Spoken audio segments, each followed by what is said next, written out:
Some of these diseases are still present around the globe. Others have become a thing of the past. Discover how these ancient and not-so-distant outbreaks from previous centuries differ from modern-day SARS, MERS and coronavirus pandemics. Listen to our new series, Outbreak, the deadliest epidemics in human history, this week on Radio Sputnik.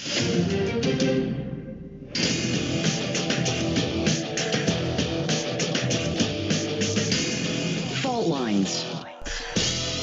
Welcome back to Fault Lines on Radio Sputnik. My name is Jamarl Thomas. I'm joined by my co-host Shane Stranahan, coming to you live out of our station in Washington, D.C. If you guys live in the area, you can catch us on radio at 105.5 FM and 1390 AM. We're also in Kansas City at 102.9 FM and 104.7 FM. If you guys are digging what Shane and I are putting down, whatever platform you're consuming this content on, give us a like and share that audio or video. If you want to join in on the conversation, you could do so with a chat, a tweet, and of course, you can reach us by phone at 202-521-1320. That is 202-521-1320. Your engagement helps makes this show what it is, so definitely don't be shy. Look, we are still in the wake of the Chauvin trial. And the Chauvin, of course, murdered George Floyd. At the very least, that's going to be determined whether that's true legally or not, or whether that is true colloquially. But we're still in the shadow of that trial. And despite being in the shadow of that trial, we still have cops killing people now. There's no hiatus. Whether it's by accident or whether on some level there's intentionality to it, it's still happening. And I have to be honest, the family members of the people who get killed by cops are not necessarily going to want to hear that it was an accident. You have protests that are taking place right now in Minneapolis, and those protests are turning aggressive. Cops, of course, trying to lock people up. I think they locked up 70-something people. They even got to the point of telling journalists to leave. Hey, we need all the press who are here to leave right now at this very moment. We need eyes off. Of course, that's never going to go well when the cops tell the people who are going to keep track of what the cops are doing to leave. That already is going to go bad. And Kimberly Porter, she's been charged at this point. But this doesn't stop the killings. Cops kill 1,000 people a year, and I'm taking more so of an average, with 99% walking. I keep saying that number because that number is astonishing to me. And that number keeps getting racked up. Yes, they're going to prosecute Kimberly Porter. No, Kimberly Porter is not going to be convicted. And yes, from my standpoint, this is theatrics in order to make the other things. But it's like Al Gore being... It's like Al Gore being taken out and being searched at an airport, as if they believe that Al Gore is going to somehow be a terrorist bomber that we've been looking for all of these years. But they do it because they want to give this theatrical way of, hey, it applies to everybody. If it wasn't for BLM, she would have never been charged. And on that level, good. It was a success. By the same token, it's not the Kimberly Porters of the world, to me, that are the biggest problems. It's some of the other cops that get away with stuff that in no way they should get away with, that was clearly not a mistake or shouldn't be considered one. There was a killing that took place yesterday. A 16-year-old armed with a knife and an airsoft gun, and let's put that in quotes for the moment because we don't entirely know that, was killed by a cop. I'll just read CNN. A 16-year-old armed with a knife and what turned out to be an airsoft gun was shot and killed Tuesday afternoon by a Maryland state trooper, a state police official said. All right. The shooting is the latest incident of police killing or wounding teenagers who were found with or near non-lethal guns, including a recent case in Arizona, California, Oklahoma. Now, what's the problem here already? It's taking the cop's word at it. And why do we have to take the cop's word at it? Because the cop was not wearing a video camera. He didn't have a body cam. And because he didn't have a body cam, what you get is, hey, man, I killed this kid. My bad. This is what happened. Is it really what happened? How do you know that happened? And since cops have a history of lying, why would you ever take their word for it? How do I know they have a history of lying? Vice News, right here, Baltimore cops carried toy guns to plant on people they shot, the trial reveals. Now, this was a trial that was taking place where all of these cops got busted for something that looked like they were on a television show. But they would drop toy guns, and in some cases, real guns, to give themselves an alibi. Oh man, I just murdered this guy. Man, the public is not going to accept this. Bloop, here's a gun. Sprinkle some crack on him. Let's get out of here. That stuff. And to sprinkle some crack on him stuff, yeah, being, it's a David Chappelle line. But you get my point. Whether you're dropping a gun on somebody or sprinkling some crack on it, you're trying to absolve yourself of guilt. And the fact is, we don't have an objective viewpoint of a body camera to determine what happened. What is wrong with this? You tell me, what is wrong with this? You look at the rest of the world, and the rest of the world doesn't have 1,000 people being killed a year by cops. And Lord knows they don't have 99% of the people that the cops killed walking, not even charged. So do I like that Potter's charge? On some level, yes. But on some level, it feels like the people who should be charged aren't. And again, I make the point that I don't care about the theatrical charges. What I care about are people who commit crimes as cops who flagrantly violate their authority and walk. I'm doing so. Does Potter meet that bar for me? Not to me, I don't think so. Is she going to have a trial? Yes. Should she have a trial? Absolutely so. Does this absolve or get rid of the issues associated with policing in America? Not by a long shot. And the fact of what's taking place right now in Minneapolis, covered by status quo, as the cops are out there going after the people who are protesting, on some level gets that across. It's not the Potters of the world. It's the Tamir Rices of the world. It's the Jacob Blakes of the world, if you want to say anybody. If I'm not mistaken, the cop that shot Blake is back on the force right now. And again, it's good that Chauvin is being prosecuted. But let's just be clear, it's not a bad apple in the way that the trial is trying to indicate. It is a rotten bunch. It is a rotten core. If the American public, and if the public itself, or if people can't see that there is a problem with policing in this country, just based on the comparisons of the numbers of people that are shot, that are injured, and then for the cops to walk, then I don't know what is. It's not an issue of cutting bait with Derek Chauvin. Yeah, Derek Chauvin is guilty of sin, and Derek Chauvin should go to prison for it. It's the other Chauvins out there that are getting a pass because Chauvin is basically going to jail. I don't know what happened in the Baltimore case, and neither does anybody else. And that's a problem. There should have been a body camera, and I got to be honest, I don't understand at this point how body cameras aren't federally mandated. That if a cop is walking out, I don't care if he is even picking his gun up, that should have a body camera on it. I don't care if he's stopping people for traffic stops, he should have a body camera. I don't even care if the cop is just walking out of his house and he's just went on duty. That body camera should be active at all times. I don't care what it is. Either you put a chip in their heads where you can control them from a distance, or they should have a body camera. And let's be clear, body cameras do reduce the number of killings. It does reduce the amount of violence that take place, especially when these guys know that they're being watched. The Baltimore case, and considering there's a history of cops dropping either toy weapons or real weapons in order to justify a murder that they just committed, should get across that this case should be considered with a heavy amount of skepticism. CNN, do better. Shane, what are your thoughts? I've watched so many of these, and it's unfortunate, right? I used to cover these all the time, and I stopped when I realized the American public didn't all that much care about it. Kind of like the American public didn't all that much care about mass killings or mass shootings. You would have people getting shot with guns every day, and it would be a mass shooting daily going on for like a year. And the response of the public is somewhat of a shoulder hunch, and with politicians saying send prayers. We're going to have Siegel on today, and we're going to be able to talk to Siegel about the gun issue and about how Democrats, for the most part, talk a big game about it, but over the course of God knows how many years, didn't really do anything about it, and why, and whether or not they're serious about doing something this time. In this very specific case, this is another case where cops kill a kid, And we honestly don't have an objective reporting on what happened. Once again, what are your thoughts? This is another tragic case. It sounds like it. And people, when you brought up people don't care about this, my mind went to school shootings too. And then when you brought up school shootings, I was like, yes.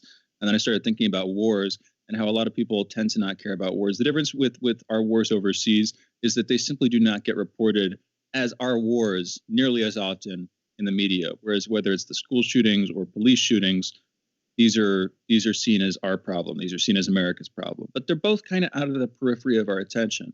And in pretty much all of these cases, if you look into it, I would argue this is a little bit more true with the wars and maybe more true with the school shootings even, but the mind reels because it's like there's this senseless horror to it, but it still applies in any one of these police shootings too, where, the person wasn't shooting back.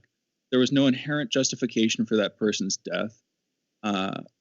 It's a senseless death. I think part of where this goes wrong, this is pretty darn clear, is as soon as so how do you fix, if it's not just a single bad individual, but there is a dysfunctional institution and culture and all that stuff, how do you fix that?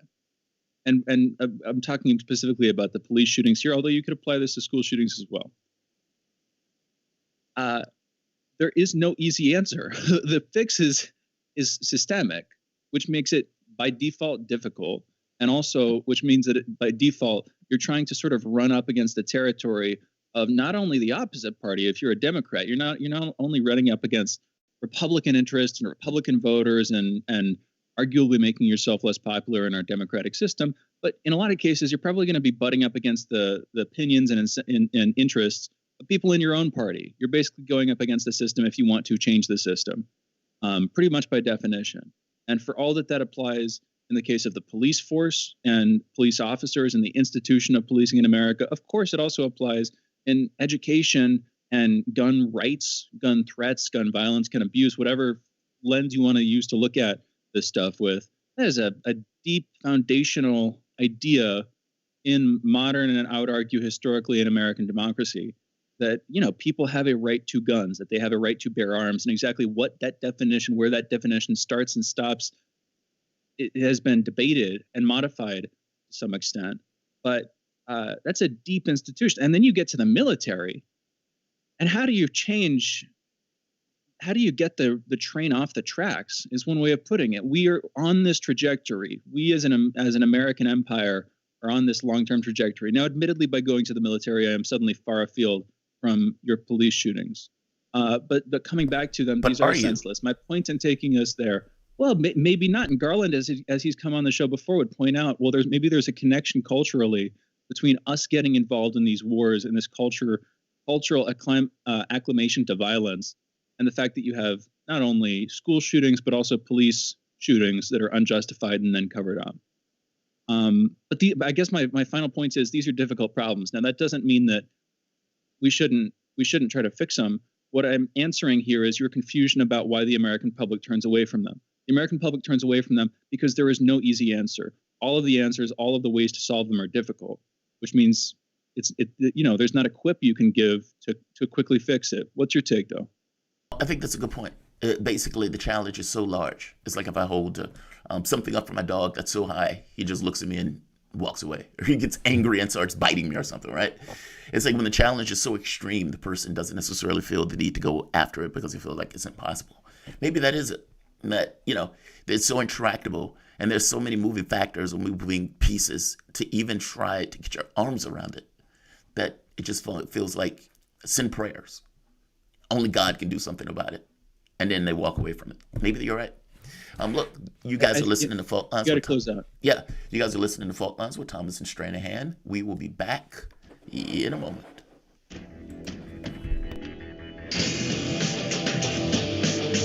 Fault Lines. You're listening to Radio Sputnik. Want to know how international issues fit into local ones and how local issues fit into international ones with the historical context to tie them together? Well, we're bringing it to you all by any means necessary. Tune in weekdays from 2 to 4 p.m. Eastern Standard Time to hear me, Jackie Lukman, alongside my co-host Sean Blackman. By any means necessary, your guide to connecting the social, political, and economic movements shaping the world around us.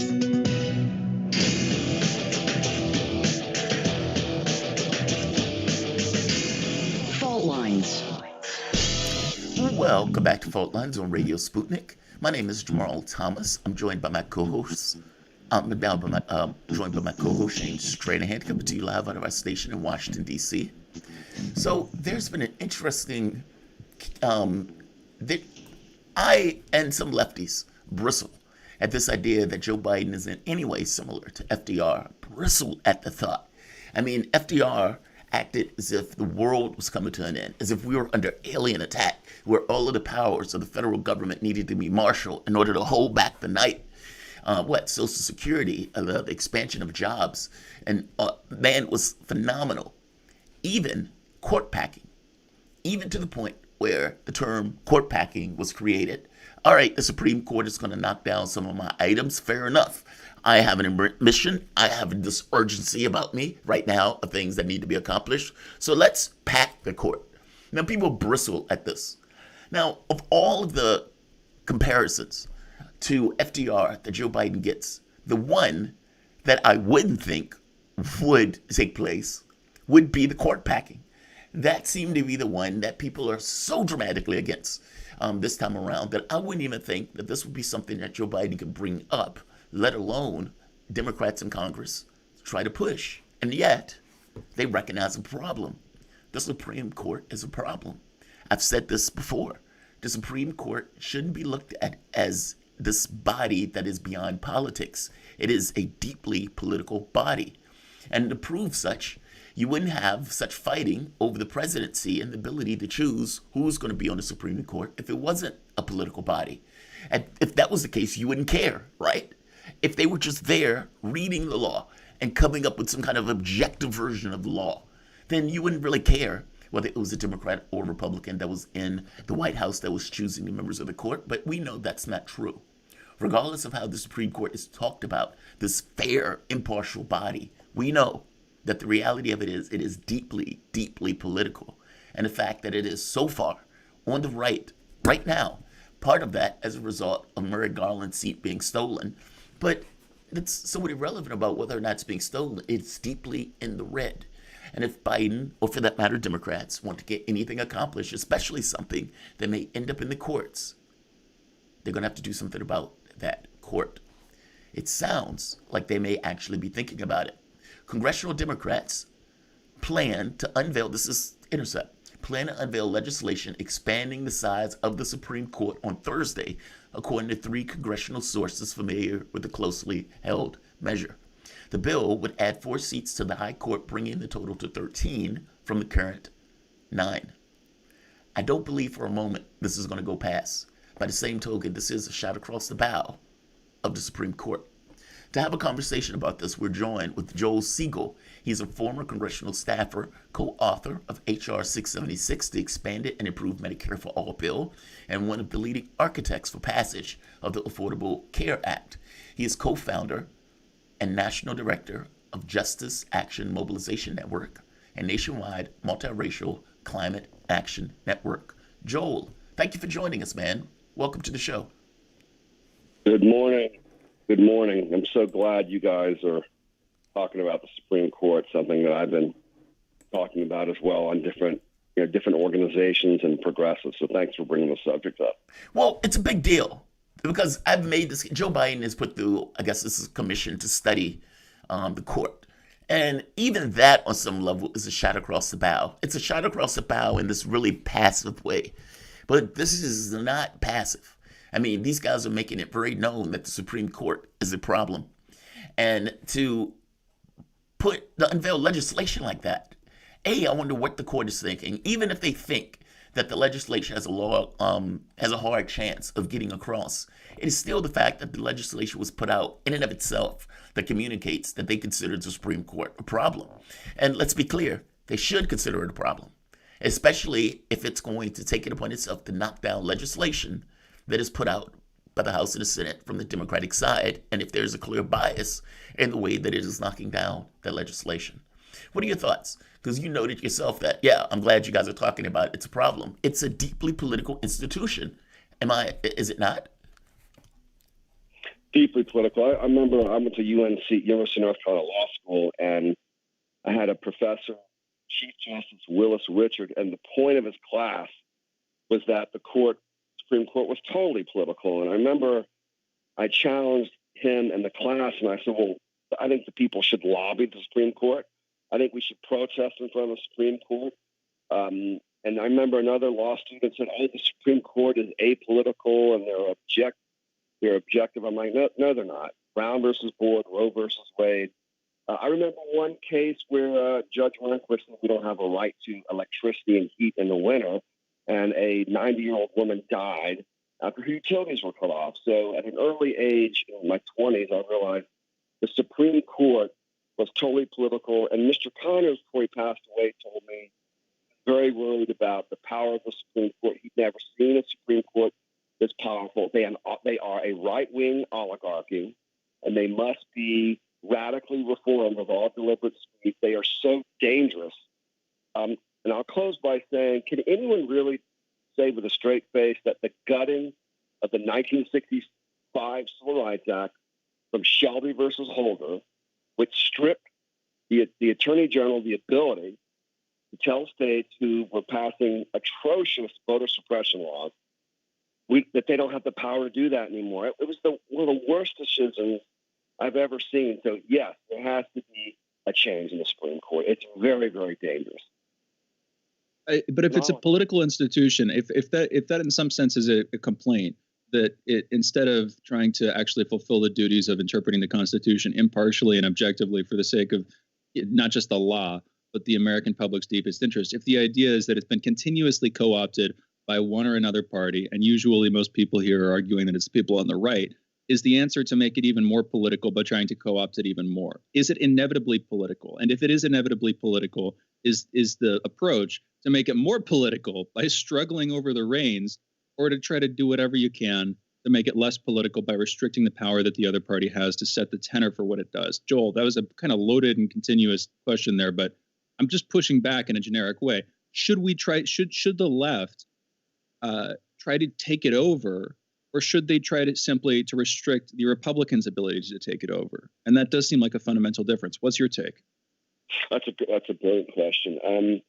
I think, there has to be a national discussion about the role of the Supreme Court, because there's really four branches of the government. You got the executive branch, you got the judiciary branch, right? You got the executive branch, but the most important branch is we the people. That's the most important branch. If the Supreme Court, time and time again, is making decisions that are antithetical and completely out of step with Republicans and Democrats, then we have to start looking at the possibility of term limits.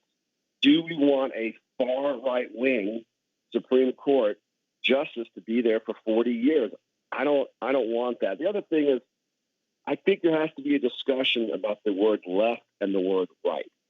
I think what has to happen is there has to be a moral national consensus on the role of the Supreme Court, what cases they're allowed to take and what cases they cannot. I just feel like they're ruling on cases that they have no business ruling on. And the Supreme Court was supposed to be a check on the tyranny of the minority in a way. And right now, in my opinion, their decisions are Justice Roberts is just one of the worst Supreme Justices we've ever had. It's a national discussion. It can't be viewed in left and right. It has to be viewed in right and wrong. 1,000% agree. 1,000% agree. And I have to be honest, I'm not even sure if, look, to me, it's a political institution, and as such, you try to mitigate its power with political action. Now, the problem that I see with packing the court is it's such a loaded term that I think the public may rebel against it, especially since the propaganda around the Supreme Court is that it's impartial. It's like, oh, it's an impartial body. And people talk about it with that terminology for so long that the idea of adding members to the court may seem antithetical to just the very way it's been talked about. But from the standpoint of it being a political institution, yeah, from my standpoint, the goal of it is to win. And if that means mitigating the power of the court, if that means term limits, whatever that means, if you're on the side that is going to take, let's say, the bad end of the court, then it is well within your right to try to mitigate that court and the decisions that that court makes. And yeah, the voter workers' rights, legislation associated with like corporate power, all of that stuff tends to get arbitrated at the Supreme Court. And when it's arbitrated at that level, it tends to come out in a certain way. I mean, Joel, you tell me, have there been any court cases that have turned out that have been surprising in the outcome? And if so, is that not a problem in and of itself? Meaning, it's such a canned response, so it's such a canned action that you can pretty much bet where the people are going to fall when they make the very point of which they're elected. Meaning the very point where I choose somebody for the court. When I choose Scalia, I know what Scalia is going to do in that bench. When I choose Sotomayor, I know for the most part what she's going to do in that bench and what she's going to agree with and not agree with. And you do that for pretty much all of the legislation that hits the court. What are your thoughts? I mean, and you even made the point that the Supreme Court is taking cases that it shouldn't take. Give me an example. What do you mean it's taking cases that it shouldn't take? I mean, I think Shelby versus Holder would be an example. I mean, to gut the 1965 civil rights movement that Martin Luther King and John Lewis and scores of people of all races got their heads beaten in and marched and marched and marched. And, you know, a white dude with a lot of money who's, you know, right wing, has a history of, you know, racial issues, just goes ahead and says, you know, we don't need the 65 Civil Rights Act anymore because racism, you know, is not as prevalent as it was in the South. Really? Just look at gerrymandering, which is totally based on race. It was an absurd decision. And I think what has to happen if the progressive movement gets act together, and right now it's just not, it's too fragmented. I think we have to get to the point where if the Supreme Court makes decisions that are racist, that are, you know, politically ridiculous, I think the people need to go do civil disobedience in front of the Supreme Court and do, you know, protest across the country. I think Congress should do things sometimes if the Supreme Court makes a horrible decision where they don't recognize it. And I think there are times when we, the people, just shouldn't recognize their decisions. We're not going to recognize Shelby versus Holder. You know, sorry, we don't believe that, you know, money is free speech. I mean, that was one of the worst decisions that's ever been made. And at some point, the people are going to have to push back in the streets and in the suites. And the reason why I'm glad you're having this conversation, I've been having national discussions with coalitions that I'm working with, saying we've got to have a strategy to deal with the Supreme Court, because it doesn't matter what the issue is, whether it's H.R. 1, you know, the Voting Rights Act, you know, climate change. Ultimately, Republican attorney generals are going to sue whatever, you know, Democrats pass. It's going to go to the Supreme Court. And all of a sudden, that's the topic of our discussions, not whether or not Congress or the president's going to sign a bill. Will the Supreme Court overturn it? We're in a crisis. We've got a serious problem in our democracy, and we have to discuss it. I'm glad that you're having that discussion. I'm organizing a national symposium at George Mason's exactly on this issue, the filibuster and the role of the Supreme Court. They're out of control. They're too far right wing. You know, I don't like it. I feel like I'm in an oligarchy.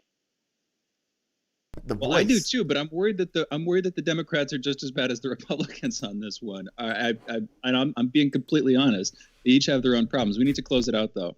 Joel, I want to thank you for joining us. We will be back with Joel on the other side of this break, talking H.R. 40, a reparations bill that would create a committee that was just voted through in a House committee and is now being considered by the House.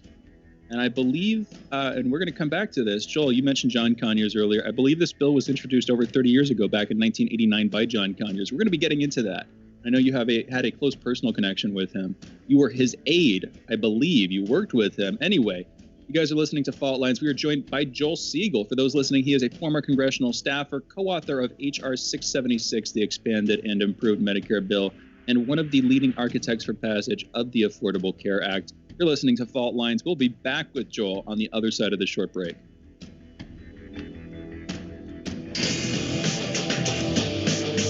Fault Lines. What do we want? News, politics, and culture. When do we want it? Wait, we weren't finished. News, politics, and culture without the red and blue spin. Okay, so now when do you want it? Daily from noon to 2 p.m. Eastern Time. Okay, satisfied now? Never. Tune in to Political Misfits on 105.5 FM in Washington, D.C. and on 102.9 and 104.7 FM in Kansas City, Missouri. Daily for our analytical fix. No surrender.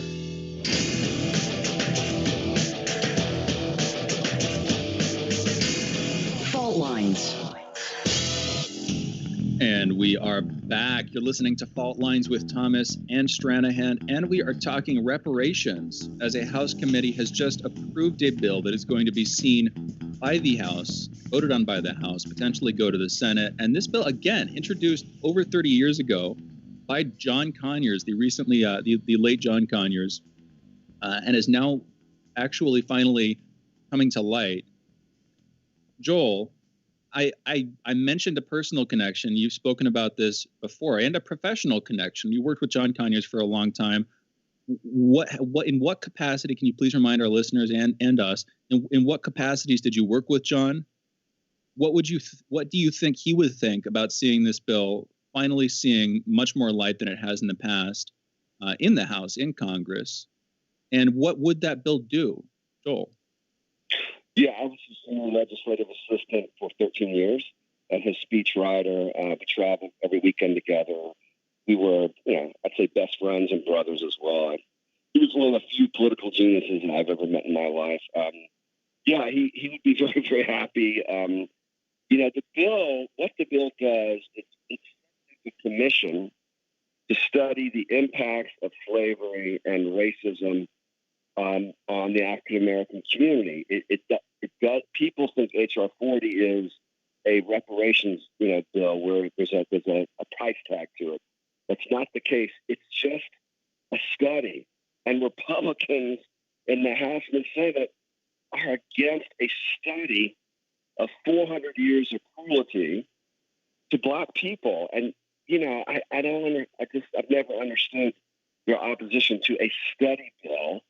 All you gotta do is walk out your door, go to a public housing project, go to a foster care system, go to a homeless shelter, which is majority Black, go to the prison system, and if we can't see that there's something really wrong with this country, and it stems from its past, we have a lot of issues. But it needs to be passed so we can start that discussion and a real study about the impact of slavery and racism on the African American community now. So it needs to be passed. I don't understand the opposition except racism.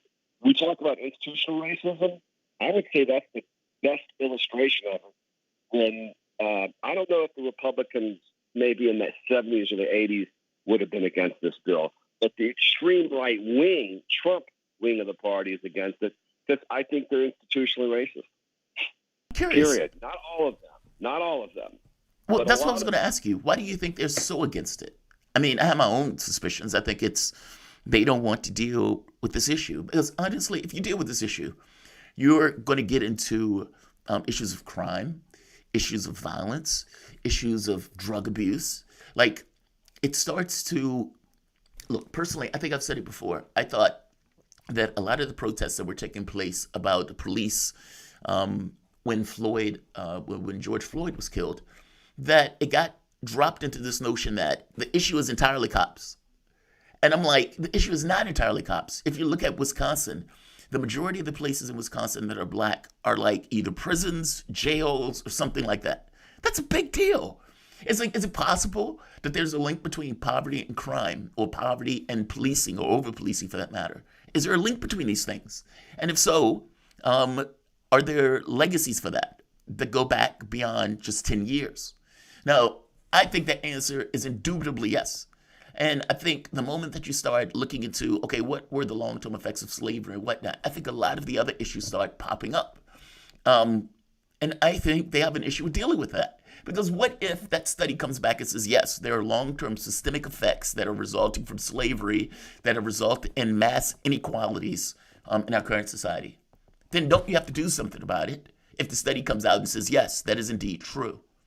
I don't think they want to deal with the results of that study. I think that's what it boils down to. But what are your thoughts? What do you think their rationale for not even being on board for an analysis of it? Is it just the very act of bringing it up in and of itself is problematic? It's a great question. I just wrote a resolution that got introduced for the city of Charlotte calling for reparations here. And I listed 5 or 6 reparations: housing for all Black people, jobs for all Black people, healthcare for all Black people. They didn't want to entertain the resolution because they were fearful. This came from a city councilman who told me the reason why we're not going to, Joel, introduce this is because we're afraid of what might happen if it's passed. We're afraid it might lead to, having to tax the wealthy and to fund these programs. So I think you're dead on. I think you're right on.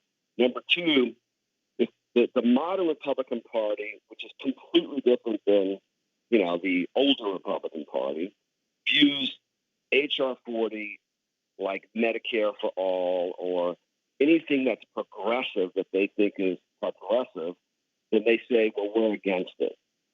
But actions speak louder than words. I will use another word. It's evil. And people might get very upset with this word evil, but I do believe I'm a man of faith. I just think it's evil to know that you have a minority in this country that couldn't vote until 65, that in the Constitution were not even viewed as a human being. You look at economic apartheid, redlining, ghettos, the lack of investment in the Black community, the poor public schools. Yes, it has to do with the inequality of wealth. It has to do with poverty. And until there's a discussion about how do we level the playing field, nothing is going to change in this country in terms of crime and poverty and institutional racism. And this shouldn't be done where everyone's all angry. It needs to be done, and this is in the spirit of John Conyers, with love and logic and being rational. But, I'll just close by saying that the Republican Party should be ashamed of itself. This is an act of unmitigated evil, not to entertain the passage of a bill, to do a study on a people that have experienced 400 years of cruelty. And the Republican narrative will be, and I've heard it because they used to tell me this, staffers and members, Joel, everyone has a level playing field. All people have to do is go to public school and go to college. How are you going to go to college if you can't afford it and you're working 3 jobs because your parents are making minimum wage? There's hardly any job training where I live or across the country for African-American youth. They feel shut out of the job market. They feel shut out of being able to go to college. They feel shut out of being able to have child care. And, there comes a point where there's going to have to be, and let me underscore this, peaceful, deep systemic, revolutionary change, whether H.R. 40 is passed or not. So the Black community can experience the freedom of being a human being in America with all the rights that you should have as a human being in America.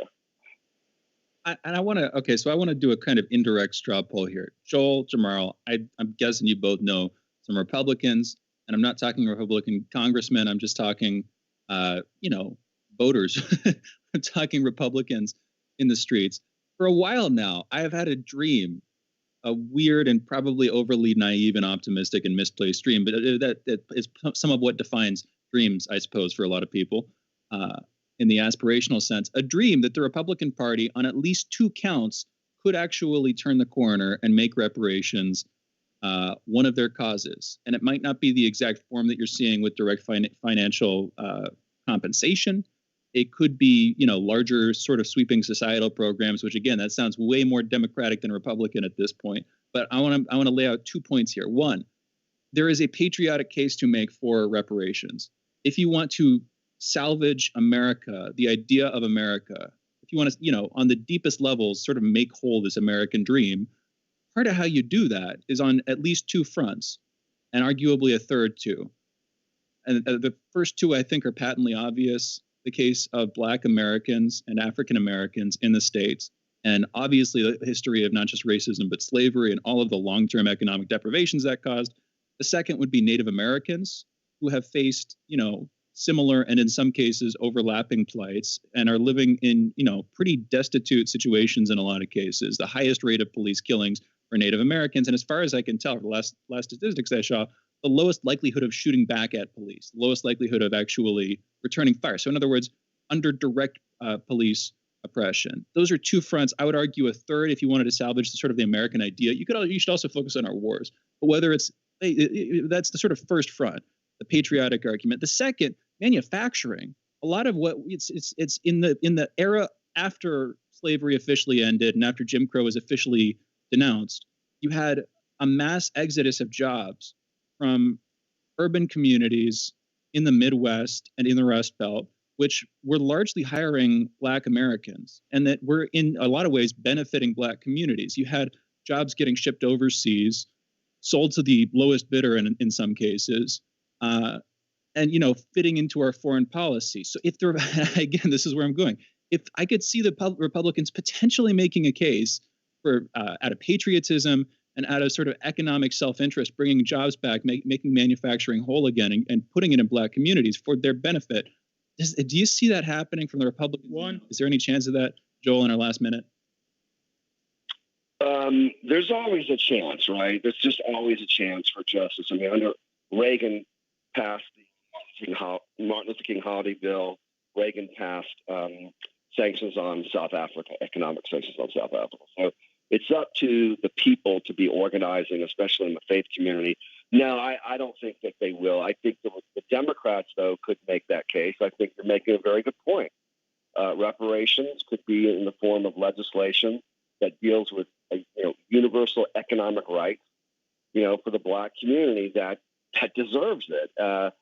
The Japanese got reparations, right, when they were put in internment camps in World War II. I don't think this should be controversial. It should be, let's pass the bill, let's do the study, and then once the study is completed, I think the reparations should be as much as. I hear you, Joel. I hear you. We need to close now. I want to thank you for joining us, Joel Siegel, former congressional staffer. You guys are listening to Fault Lines with Thomas and Stranahan. We'll be back in a minute with headlines and another 2 hours of today's show. Be right back.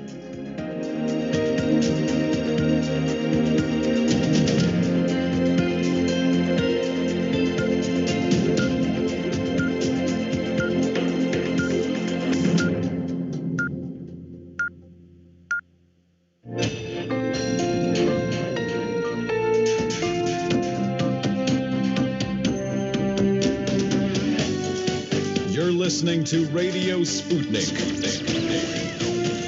Telling the untold.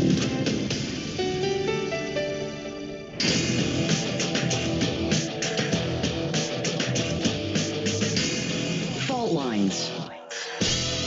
Live from the divided states of America, precipitously perched at the edge of this resilient and exploited globe. Welcome to your context lens for the American perspective. In the left corner, I am your ever vigilant, your indefatigable political analyst, Jamarl Thomas. And in the independent corner, I am your political analyst, Shane Stranahan. That would mean you are listening to Fault Lines with Thomas and Stranahan. Let's get to the headlines. In the news, at least 932 new coronavirus deaths and 75,267 new cases were reported in the United States yesterday. Over the past week, there's been an average of 71,511 cases per day, an increase of 11% from the average 2 weeks earlier. As of this morning, more than 31,444,600 people in the United States have been infected with the coronavirus, and just under 564,000 have died from it. I should also point out that this 932 is 3 times as high as I believe whatever the number was on Monday. I think it was 2 something. Look, it seems that on the first day of the week, that number tends to be low. I don't know if that's a reporting issue. towards the end of the week, the number tends to go up. Either way, that 932 getting back into the thousands, I guarantee you, is not something that people or in the medical facility community likes to see. But again, it may just be the way the week goes. For the first time, India has registered over 200,000 total new COVID cases, with deaths exceeding 1,000 for the second day in a row. These figures have doubled in the last 10 days and have come under implementation of a lockdown in the country's largest state. Wow. An advisory panel for the CDC met in an emergency meeting and saying the organization should keep a pause, quote unquote, on Johnson & Johnson vaccine for at least another week as they investigate potential connection between the one-shot vaccine and a serious blood clotting condition, cerebral venous sinus thrombosis. We had a really good conversation yesterday with Dr. Kogan, so definitely check that one out. It was really interesting to get his take on it from the medical community standpoint and why they chose to do it. It's definitely a must listen. Denmark has become the first country to fully suspend the use of AstraZeneca vaccine, also over concerns of the cerebral venous sinus thrombosis. This follows the decision last week by many European countries to restrict the use of the AstraZeneca shot to people over certain ages and follow pauses by Canada and the United States and the European Union on the Johnson & Johnson one shot. Kimberly Potter, the officer who shot Dante Wright with a handgun instead of a taser, has been charged with second-degree manslaughter and arrest. She was taken into custody in Hennepin County Jail last night before posting bond and being released. Imran Ali, the Assistant Criminal Division Chief in Washington County Attorney's Office at Potter, quote, abrogated her responsibility to protect the public when she used her firearm instead of her taser, unquote. Police had stopped Dante Wright during a routine traffic stop this Sunday before noticing he had a warrant out for his arrest on a gross misdemeanor charge for carrying a firearm without a license. They attempted to arrest him, and he attempted to flee to his car before Potter pulled a gun and shot him. From her testimony and video of the event, she was trying to pull a taser. She was also leading a training session for police at the time, which makes it that much worse. That is not a positive training session. Look, she, in the video, could be heard screaming, taser, taser, taser. At least that's what I think she was saying. In which case she pulled her gun. I remember hearing somebody making the point of saying when they are training, they train, I don't know, I guess on someone of a different way. And at the stop, she ends up pulling the weapon. Either way, she ends up putting a bullet in somebody who did not deserve having a bullet put in him. And she thought she was using a taser. Either way, she's being charged. And again, we have differences of opinion on whether these charges are going to be, I don't know. I don't even know if we have a difference of opinion or whether or not she's even going to be convicted. But Shane was right in saying that she was going to be charged, and she definitely got charged. Shane, you want to comment on it? I mean, you did nail it that they were going to hit her with charges, and they indeed did so. I'll be clear. I don't think it's probable. First of all, I don't freaking know. These are all guesses. Who knows? Nobody knows, unless this is being controlled. But I think you think it's closer to impossible than I do. I think you think it's very unlikely. I would put it at approximately a 20 to 30, maybe even a 40% chance. And those are going statistically on the number of police who pulled a firearm instead of a taser. I think there was something like 20 cases. 3 of those officers were convicted of a crime of manslaughter. And therefore, the base rate, just going on that, and then you add in the factor that we're on the other side of the Black Lives Matter protest, and I think particularly in Minneapolis, they might be a little bit more likely to try to actually convict on this stuff. The prosecutors might act a little bit harder, and the judges might be a little bit more sensitive to it after last summer's protests and while the Chauvin trial is ongoing. I don't want to say that's going to affect it too much, but the base rate to me means that there's at least a possibility, and it seems more probable to me given the Chauvin trial that's ongoing. That's the sort of analysis there, but I don't know. I'd put it at 20, 30% if I had to put a number on it. Look, you could be right. I guess I look at this as a tragedy all the way around. That's all. I don't know anything about this woman. I don't know if this woman is hateful. I don't know if this woman is the sweetest person on the planet. But fact is, she could be the sweetest person on the planet. I have no idea who this woman is. And the sweetest person on the planet can make a mistake where they pull the wrong weapon. I have to accept that. How do I pretend that that's not true? Meaning, this isn't her putting a knee on somebody's throat where the person stops moving and they keep the knee on for several minutes after. That's not what this is. And if the jury and if the reasons that these guys are doing things in order are for that reason, then yeah, I have problems with that. All of us screw up. All of us can make mistakes.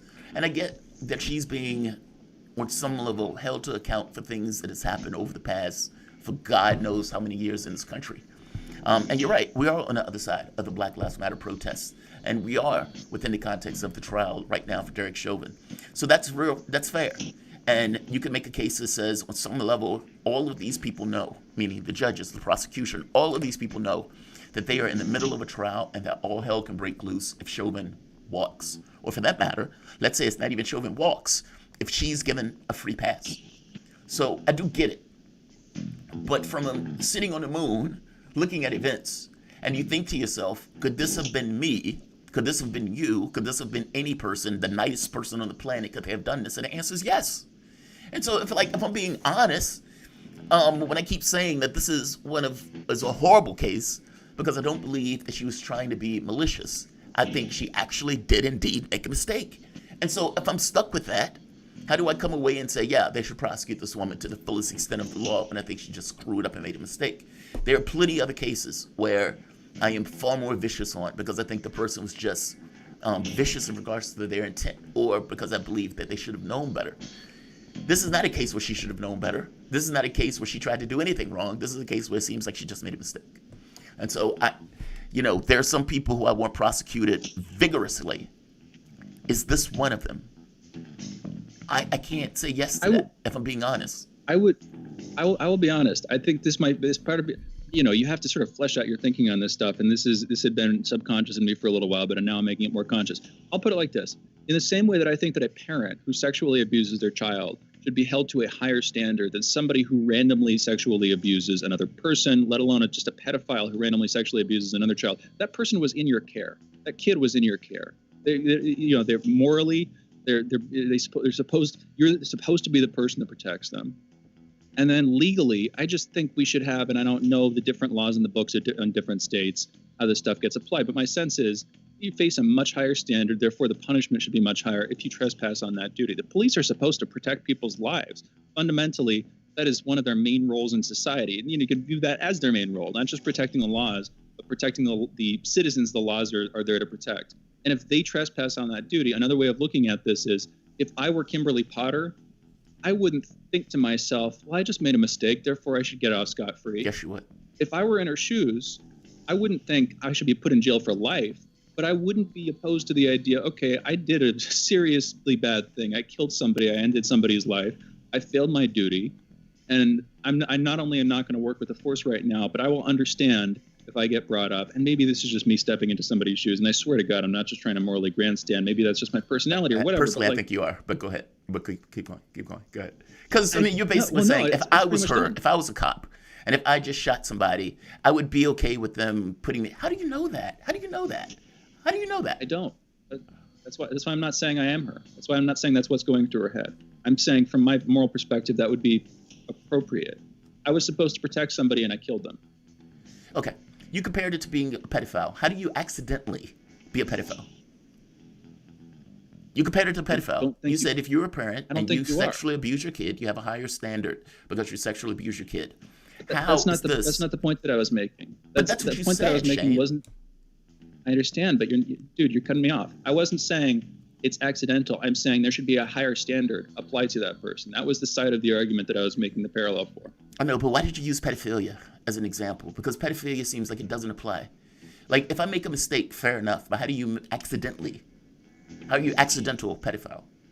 That's what I'm saying. I don't see how it applies. Why are you hitting me so hard on it, dude? Because that's what came to mind. And because the idea of having It's idea fault of trying lines, to protect Shane. somebody What do you mean fault from lines? violating You're that. No, calling for, of course it is, but give me a better pushback, dude. That's a weak What do you mean pushback. give me a Why'd better choose that pushback? You analogy? literally sat here and said if I was a pedophile and I was a parent, there would be a larger standard. And I'm asking you based upon what you just said.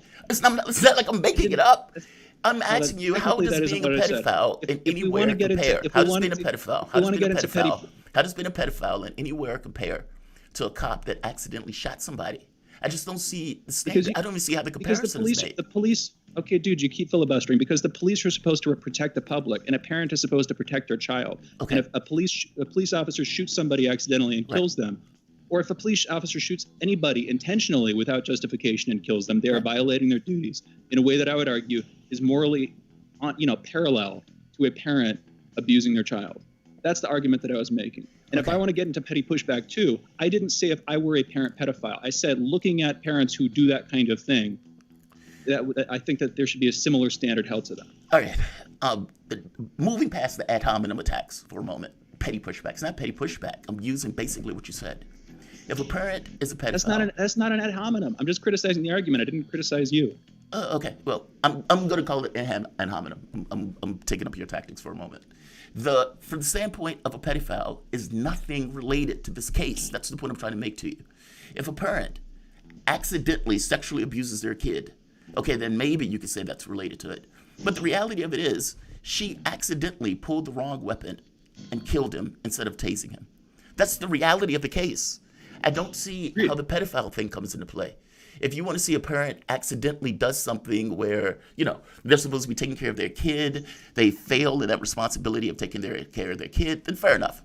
I can see the parallel to that.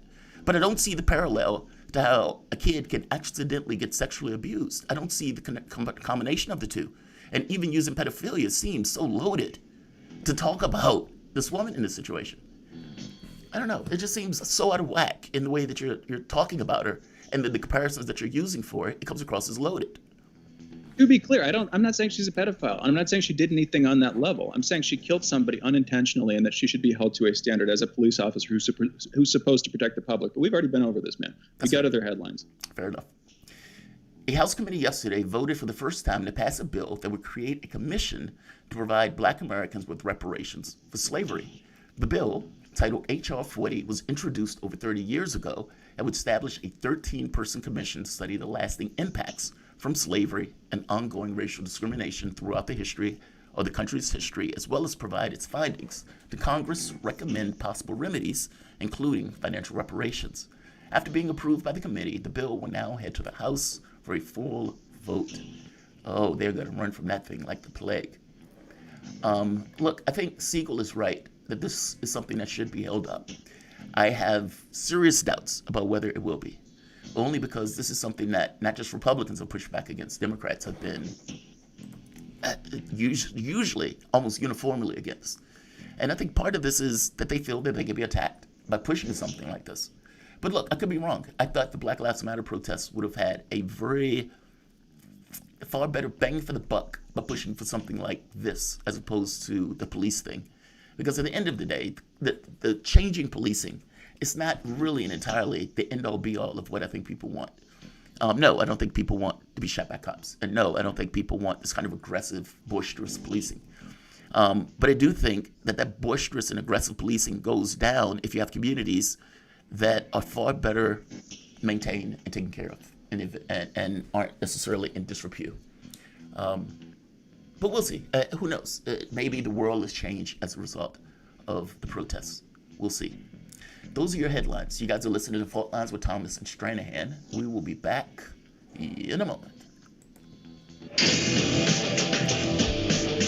Fault Lines. Want to talk? Get in touch with us at radio@sputniknews.com.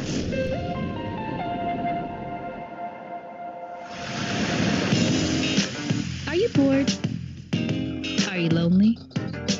Do you need a hug? Well, we can't give you that, but we can keep you up to date on Radio Sputnik.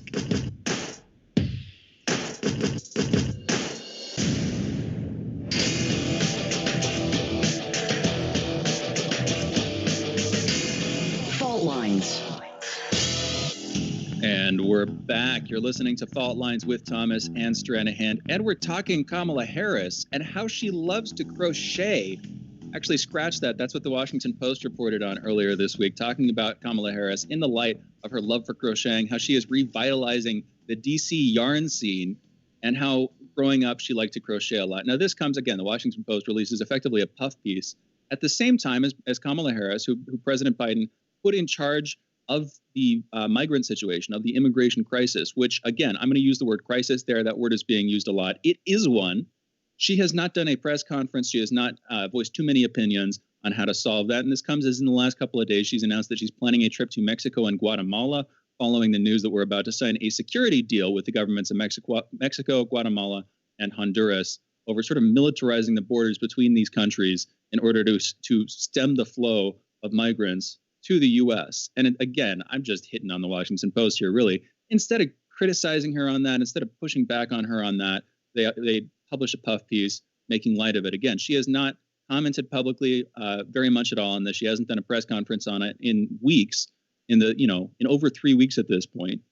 And she has not said whether or not she plans to take a visit to the south of the United States to visit the border or regions close to it, as, again, thousands of people are being held in migrant detention facilities, well over capacity, spurring concerns that COVID is spreading, that people are undergoing serious hardships, potentially human rights abuses, that level of moral trespass. Anyway, she's silent on this, and apparently the media is relatively too, at least most of the left media here in the States. We are joined for this conversation by Ted Rall to get his take and his favorite knitting patterns. Ted Rall is a political cartoonist and syndicated columnist who you can follow on Twitter at Ted Rall, and also check out his cartoons and articles at rall.com. Ted, thank you for joining us this morning. How are you doing? Well, I've been busy with my macrame, and it's been just very rewarding to me as I neglect the world's problems. It is. I know it. I know exactly what you're talking about. I was one of those weird dudes who took a home ec class during my brief tenure in school, in elementary school. And yeah, macrame, crocheting, knitting, those are fun ways to pass the time. You sit in front of the TV. And no, I do not personally have that much experience with it. But apparently Kamala Harris does. And apparently the Washington Post is prioritizing that and focusing on that over her coverage, her management, administration of the migrant crisis, which is ongoing and appears to be building. And again, this comes as we're working with the governments to our south to then send thousands of troops to their borders in order to stop this quote unquote problem that, as far as I can tell, Biden arguably solicited during the primaries. What's your take on this, man? I mean, the Washington Post article, the migrant crisis in general, there's a larger conversation here. What do you think? Well, from what we know from media reports, you're right, Shane. It is a crisis, and it's very embarrassing. I mean, my take on this has been from the start that if we don't have proper detention and processing facilities for people at the border, then we ought not to detain them until we do. Generally speaking, whenever governments don't cooperate, don't hold press conferences, don't keep the media up to date on a regular basis, that's because whatever they would have to say or whatever they would have to be questioned about wouldn't make them look very good. So communications tend to be directly related to how well they're doing. So the fact that we're not hearing very much from the Biden Harris administration, to me, just sort of confirms the general impression that we have, which is that the situation is not well in hand.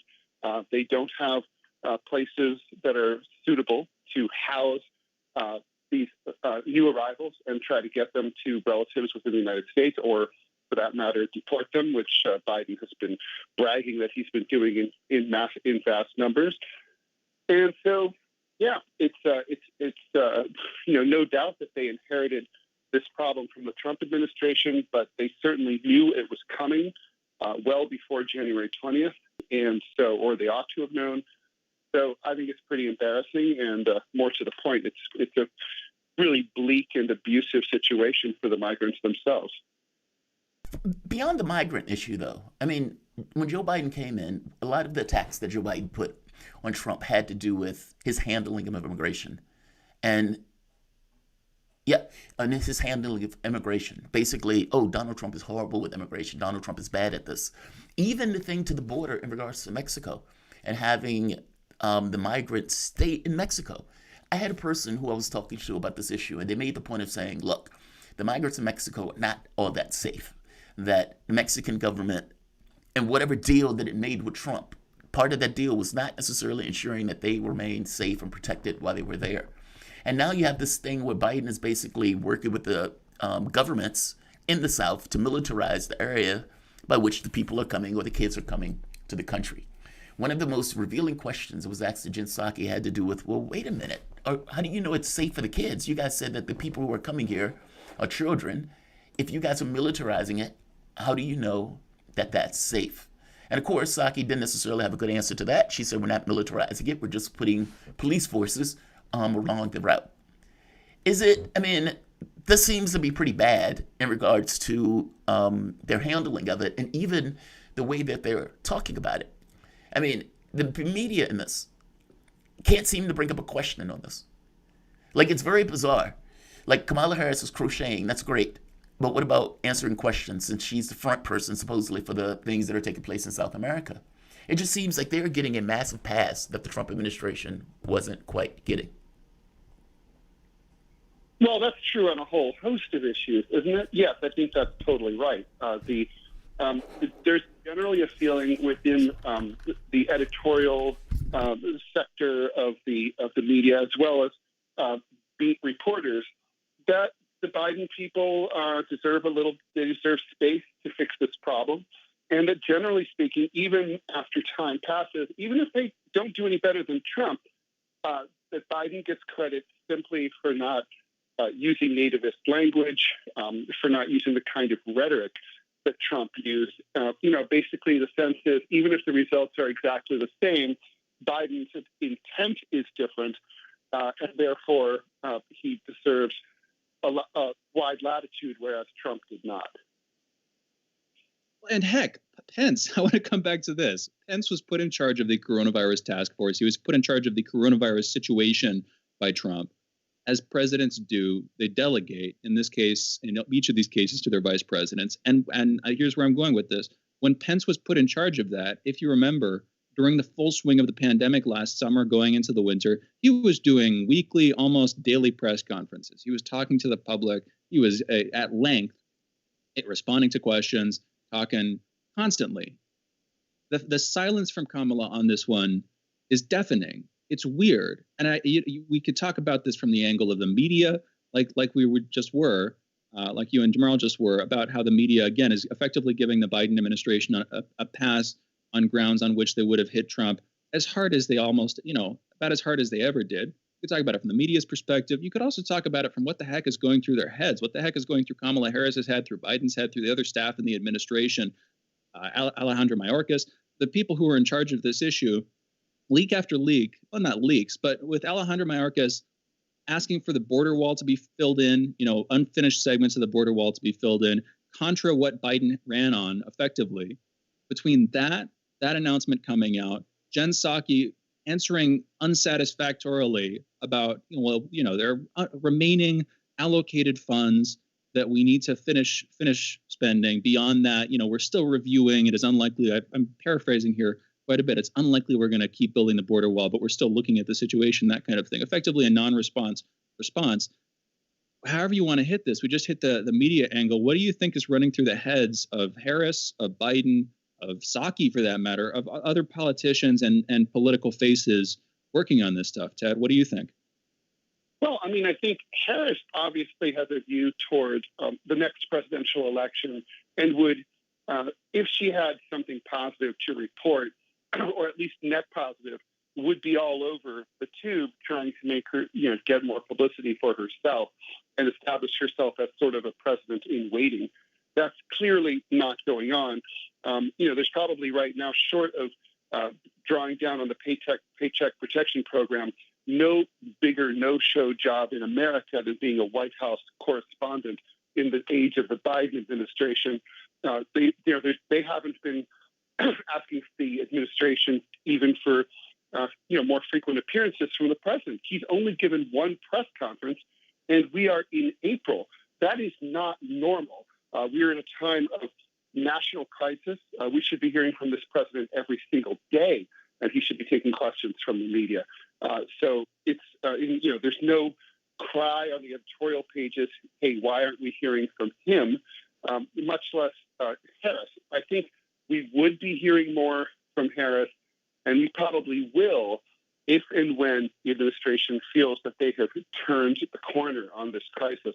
But right now, they think that if they go and face even the usual softball questions from the press, that they're not going to look good. So therefore, they come down in favor of just not showing up at all. That's the weird part. Like we were saying with the press, it just seems to be an amazing blind spot where she gets a pass on being the invisible woman. I mean, like for God's sake. And by the way, on the second part to this, I strongly think that Harris was put there with the idea of being president, meaning either to give her a lift from the vice president spot, or even if it's not necessarily being a lift from the vice president spot, even going from the standpoint of her just being in that office if anything happens to Joe Biden. And so it's like, I don't know, what you say, the invisible woman or the easiest no-bid job. I'm beginning to think that's vice president, not White House press. Well, it's both. I mean, it's also the president and the vice president. Look, it's a no-show administration, right? I mean, they are just not being accountable to the American people. Now, there's, in fairness, been a general trend away from transparency. Obama received some criticism for that. But over the course of many years, throughout my life, we've just seen fewer and fewer press conferences. When I was a kid, I was used to seeing Richard Nixon giving speeches and pressers all the time. And there's just been a general sort of trend towards less and less accountability to the voters. But wasn't Trump an exception? I'm sorry for cutting his head, but wasn't Trump a notable exception to that? He seemed to be doing those things constantly. Yes, he was. We saw him a lot more. I mean, the asterisk with Trump was that he often didn't have a lot of back and forth. He liked to take questions as he headed out to the helicopter, and he would answer them and then not allow follow-ups. But we heard from Trump a lot. And obviously, Trump also communicated a lot through his Twitter feed, now blocked. I think Trump, in some ways, was far more accountable and transparent than many presidents in recent history, including this one. Interesting. Yeah. Let's close it here. Yeah, I hear you on that one. I agree on that one. And if he were on Twitter, he would be constantly talking right now, searching for another word, but that'll do. We've got to close it out here. Ted, we'll be back with you in just a minute. For those listening, that was the voice of Ted Rall, political cartoonist and syndicated columnist. You can follow him on Twitter at Ted Rall and read his cartoons and articles at RALL.com. That's Rall.com. You're listening to Fault Lines with Thomas and Stranahan. When we come back, continuing our conversation with Ted, we are turning to the just announced sanctions by the Biden administration on Russia over the solar winds breach last year. A little bit of, getting a little bit into the facts of that breach, but talking about these sanctions, expulsions of 10 diplomats, restrictions on the Treasury Department, investments into Russia. We'll be getting into it. You're listening to Fault Lines. Be back with Ted Rall on the other side of this short break.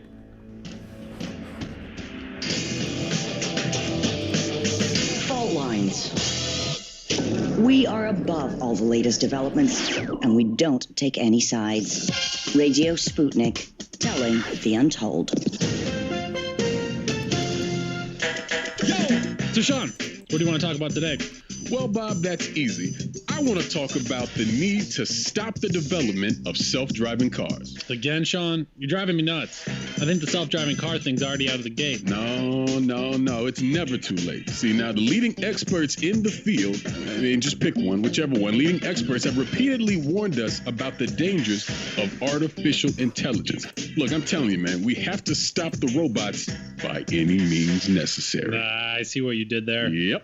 Tune into our show By Any Means Necessary daily from 2 to 4 p.m. Eastern Time on Radio Sputnik. And don't forget to call in at 3:20 p.m. to our studio number 202-521-1320. And if you miss us live, check us out on SputnikNews.com, Spreaker, iTunes, iHeartRadio, Spotify, or wherever you listen to podcasts to stay up to date on the latest political, social, and economic movements shaping the world around us.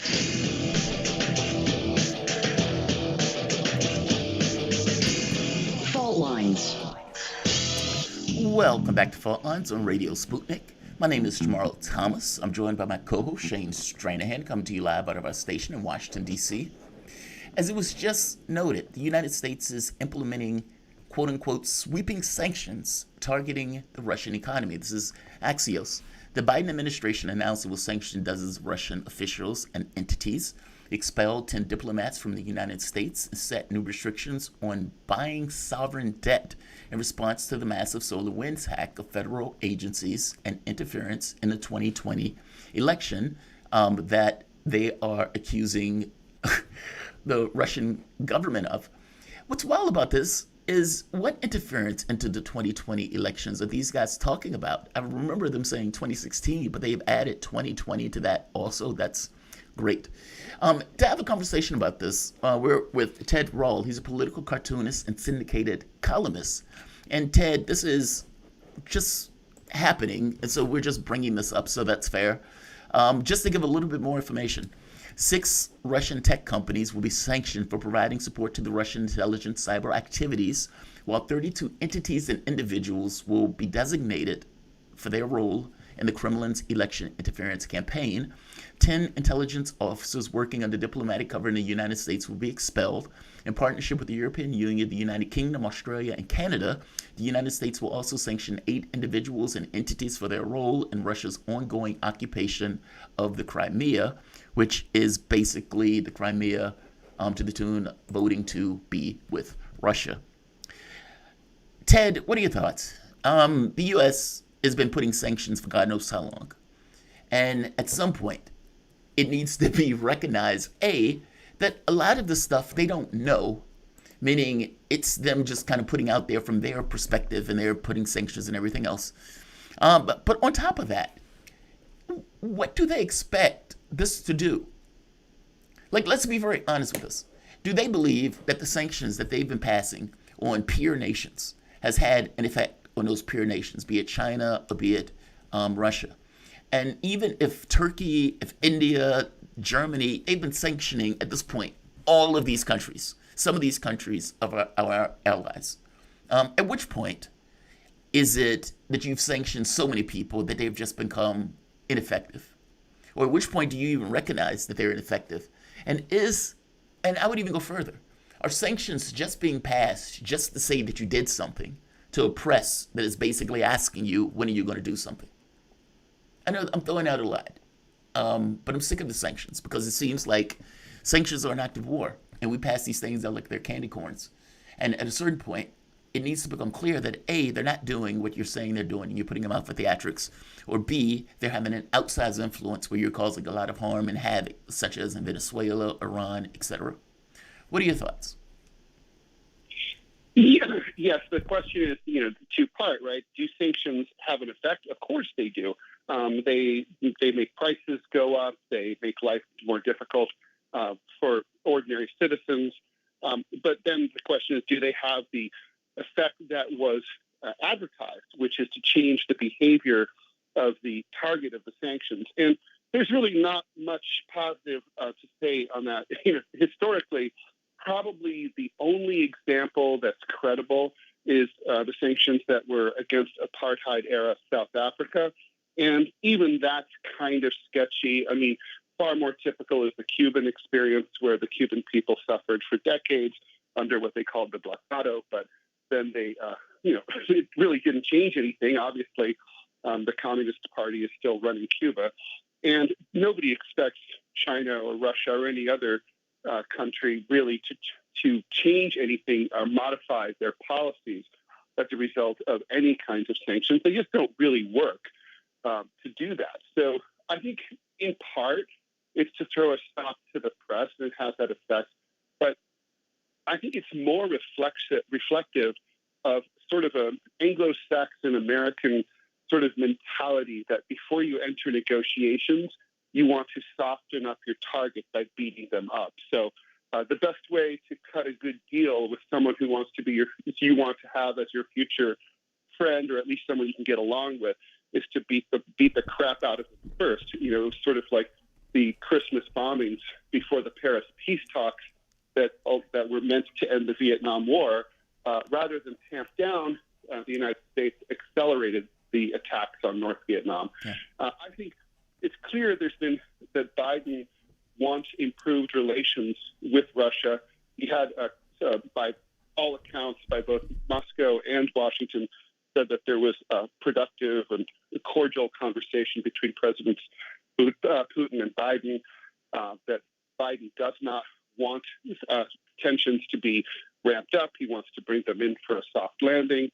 So maybe we're not going to be World War II allies again, but we'll get along better. So I think this is hawks within the administration who've persuaded the president and the vice president to soften up the Russians first with these sanctions in order to get a more favorable deal in terms of any kinds of negotiations. I don't see that working. Ted, here's the problem. If that's the strategy, that seems like an utterly failed strategy. Russia has made this clear. They will turn to China for economic deals if the United States continues to block, for instance, Nord Stream 2, just to use that as a prominent example.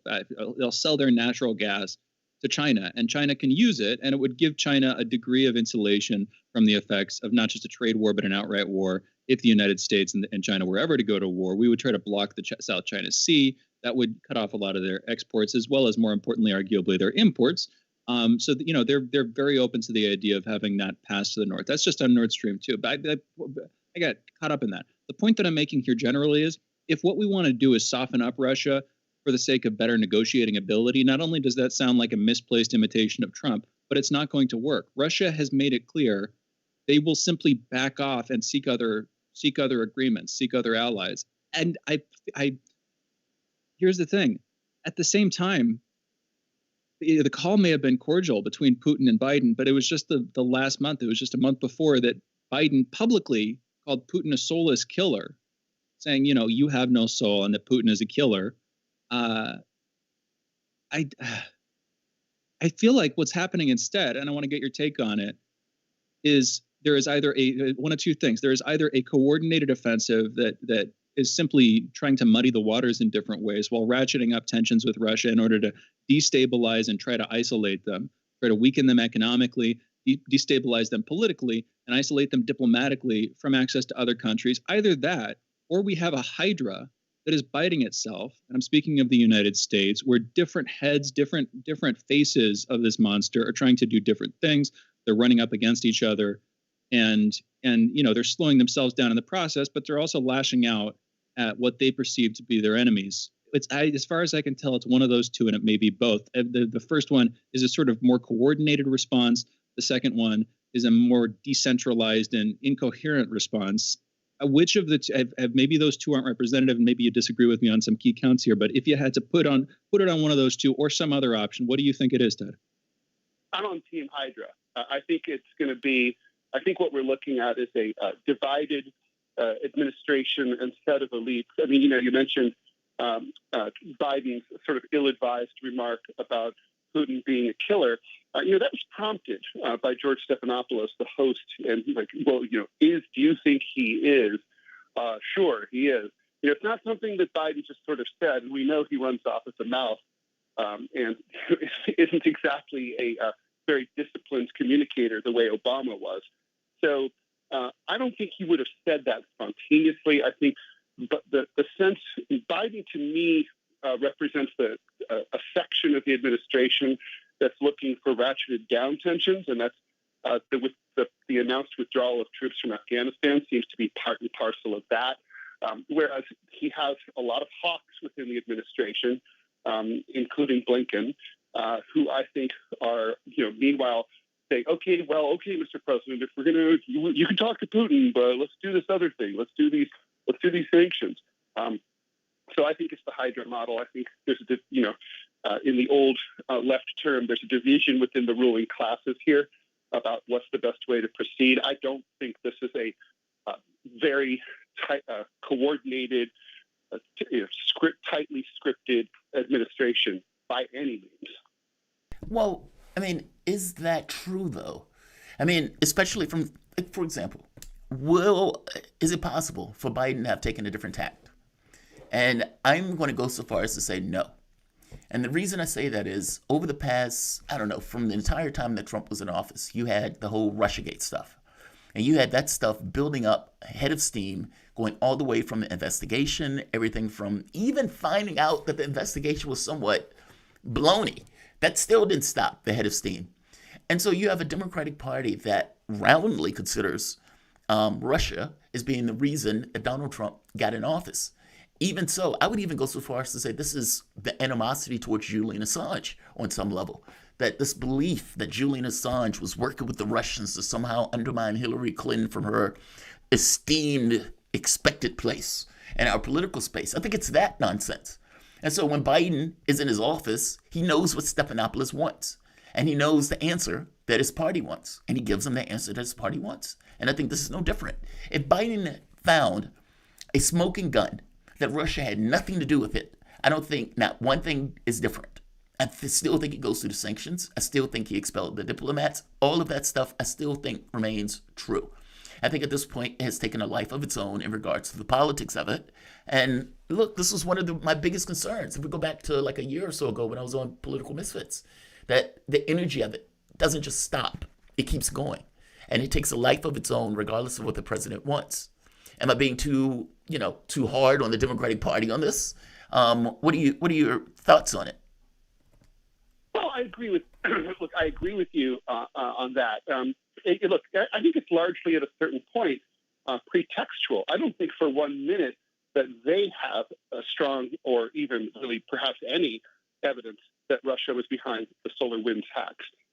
Because if they did, we would have some kind of indication that in press coverage, and we don't. I mean, we've all, combed the New York Times and the Washington Post articles for any kind of meat, right? And there just isn't any. It's all extremely vague. As Shane mentioned, it's like, well, now they're adding 2020 to the list. Hey, why not 1860 while we're at it? Because am I saying all that? There was nothing about the 2020 election. This just seemed to come out of whole cloth, out of nowhere. Right. So it's a joke, right? I mean, they're expecting. It's kind of like an old classic Fortran 77 if then statement. If this, then that. Well, if Russia interferes, then we do sanctions. Well, but we don't have the if yet. The if hasn't been established, and you're off to the races with the then. And if the then proves to be, faulty, it's like any corporation, the United States government cannot be seen as backing up. That just becomes the policy. Russian sanctions are just something that America does. It's not, the pretext isn't really important any more than it's, why do you pull over a black guy driving your car? Expired registration. It could be the air freshener from the mirror, hanging from the rearview mirror, whatever. It doesn't matter. Just pull him over.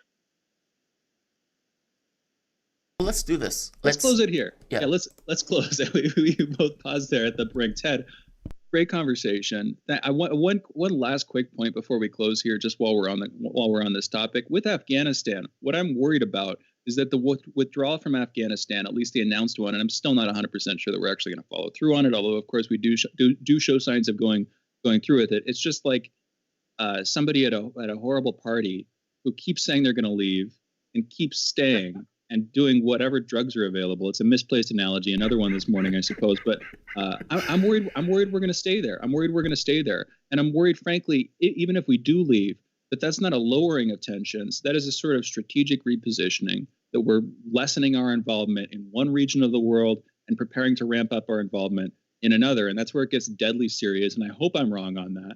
But I think I might not be. But we got to close. Ted, thank you for joining us for this conversation. Anytime. Hey, for those listening, that was Ted Rall. He's a political cartoonist and syndicated columnist. You can follow Ted on Twitter at Ted Rall and read his cartoons and articles at rall.com. And you're listening to Fault Lines with Thomas and Stranahan. We're coming back on the other side of this break in an open segment. That's right. Our phone lines will be open, 202-521-1320. Again, you're listening to Fault Lines. Be right back.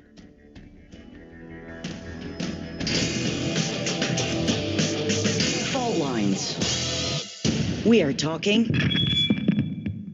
24 hours a day, 7 days a week. You are listening. We give you the most essential out of the endless information space. Radio Sputnik, telling the untold. Stuck in traffic? No problem. Stay informed. Stay tuned to Radio Sputnik on 105.5 FM or 1390 AM in the Washington, D.C. area. Need more? Follow us on Facebook or check us out on SputnikNews.com.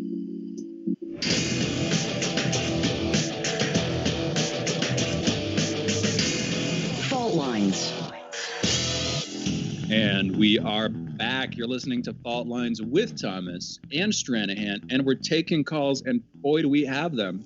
Phone lines are still open, 202-521-1320, but we've got 3 callers on the line. I want to get right into them. Let's go to Michael, calling in from Sydney. Michael, you were on the line. What's on your mind? Yeah, I just wanted to pick up on a couple of points that Ted was making.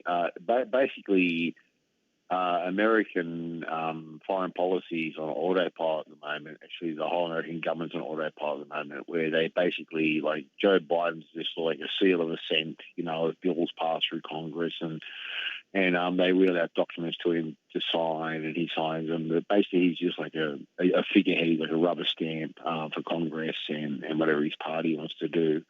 And whatever executive order they want him to sign, I don't think he knows what's in them, to be honest. And basically, Blinken's running the State Department and, formulating all the foreign policy and the deep state and the swamp is like running everything. And secondly, on the point of Russia and China, well, they're settling their exchange in rubles and gold. China now has a gold-backed futures exchange for oil. The Shanghai Futures Exchange for oil is backed by gold. You can exchange your futures in oil for gold. And also, Russia already has 2 pipelines of natural gas and oil running into China at different ends of the country, one running through the northeast and one running through the northwest. But basically, and on the point of China, they've basically shored up their geographical position and their strategic choke points by having the port of Gwadar in Pakistan through Baluchistan. They also have a deep sea port in Sri Lanka now and also Kenya. So they're basically bypassing the Malacca Straits and thereby bypassing their strategic sort of choke points. Michael, there's also the Arctic issue. I was reading earlier today that Russia was apparently having multiple ships to be able to make a course through the Arctic. I think it was going to cut down the time frame to get across the globe in a very short period of time. Now, this one is a little bit more grim because the only way this works is if climate change kills enough of the ice where the icebreakers can break through, etc. So that's not necessarily the greatest point. But I think your issue is, or the point that you're making is, in a situation of war, the resources and the ability to get resources necessary for either materials or for energy are basically instantiated. I guess that's your point, that both countries have the capability to go forward in regards to materials or in regards to energy in a worst case scenario. Am I wrong? I mean, it sounds like you're talking about preparation for war stuff. That's all. Yeah, well, also China has the snow leopard now, which is their first. They're building nuclear-powered icebreakers now as well, in terms of the Arctic. So China is going to build 2 nuclear-powered icebreakers. I think Russia has 7, whereas the US has currently 2 operational ones. Oh, by the way, Mike, you'll love this one. There was also America threatened freedom of navigation movements in the Arctic.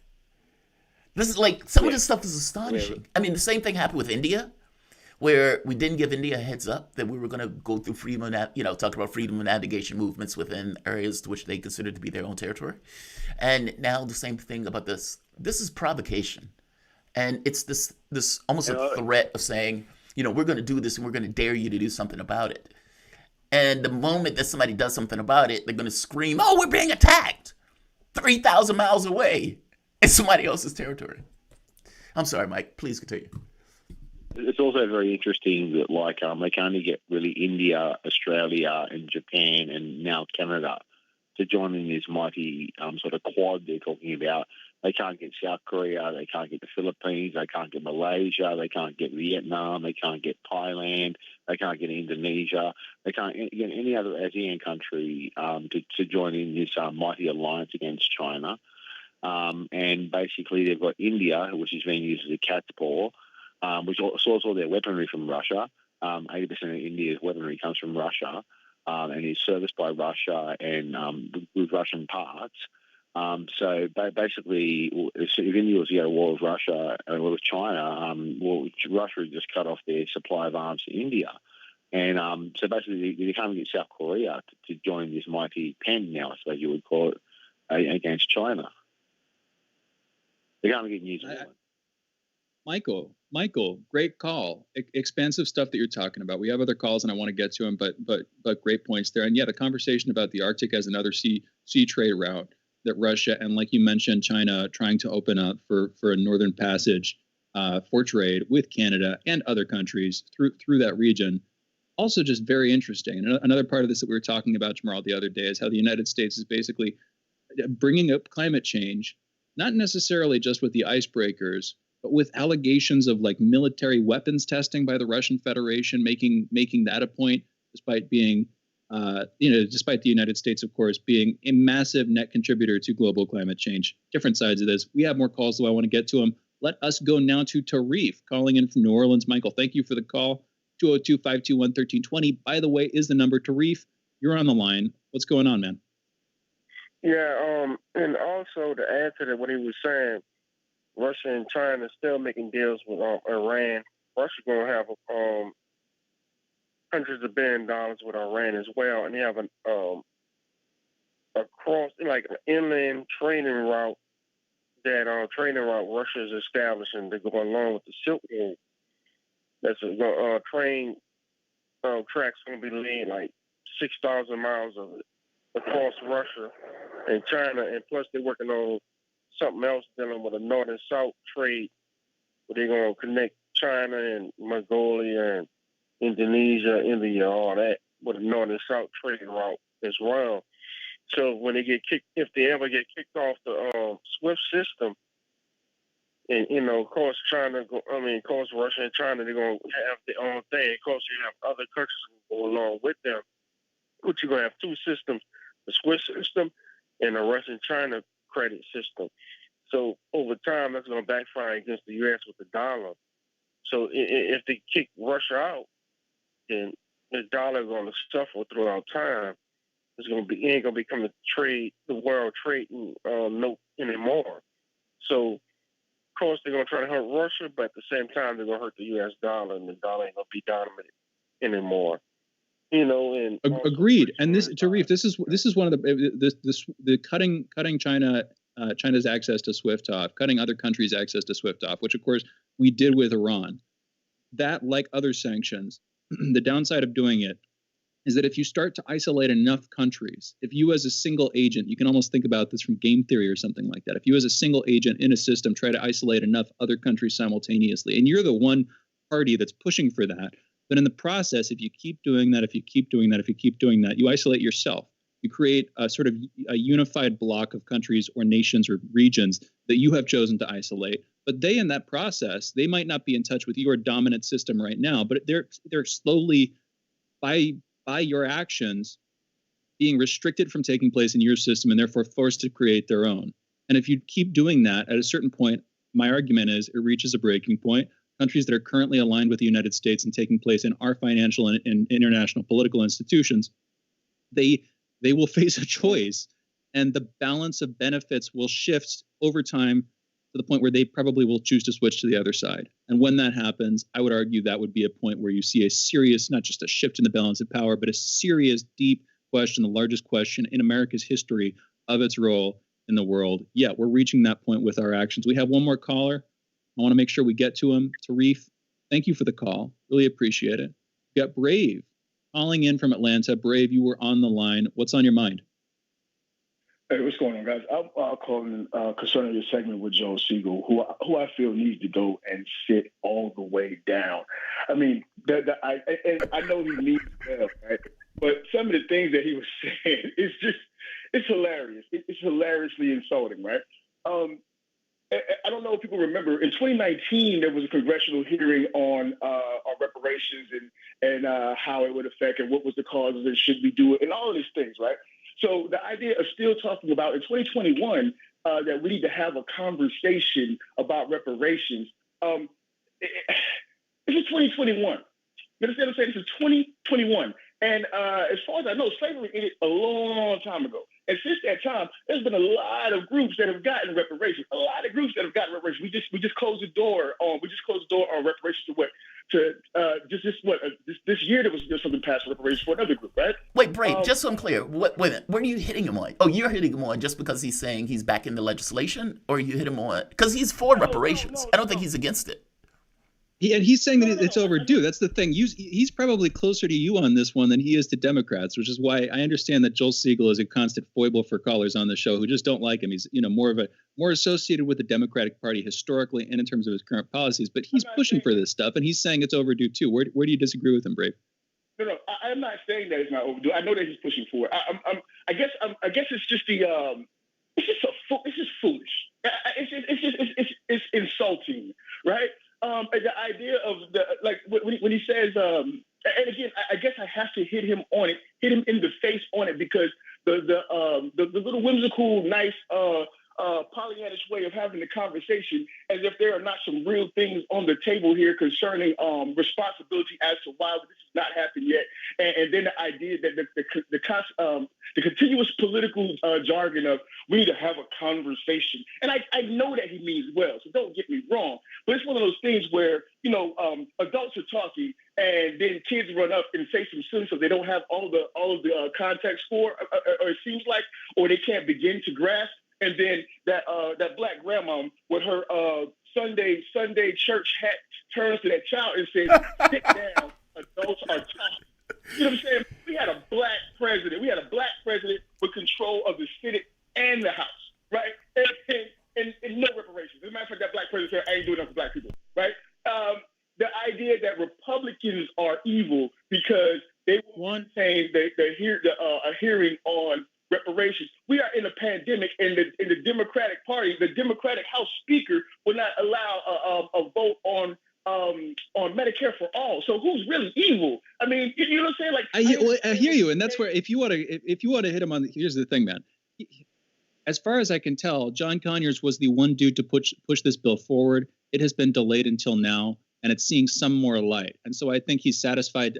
Joel Siegel specifically is satisfied to see that.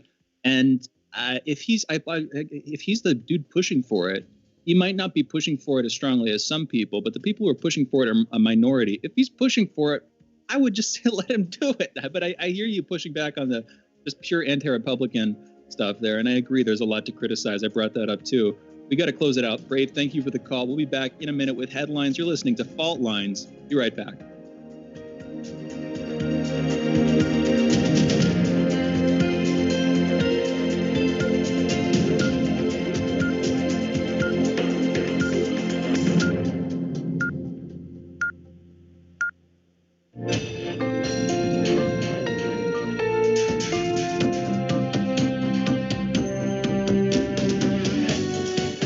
Listening to Radio Sputnik.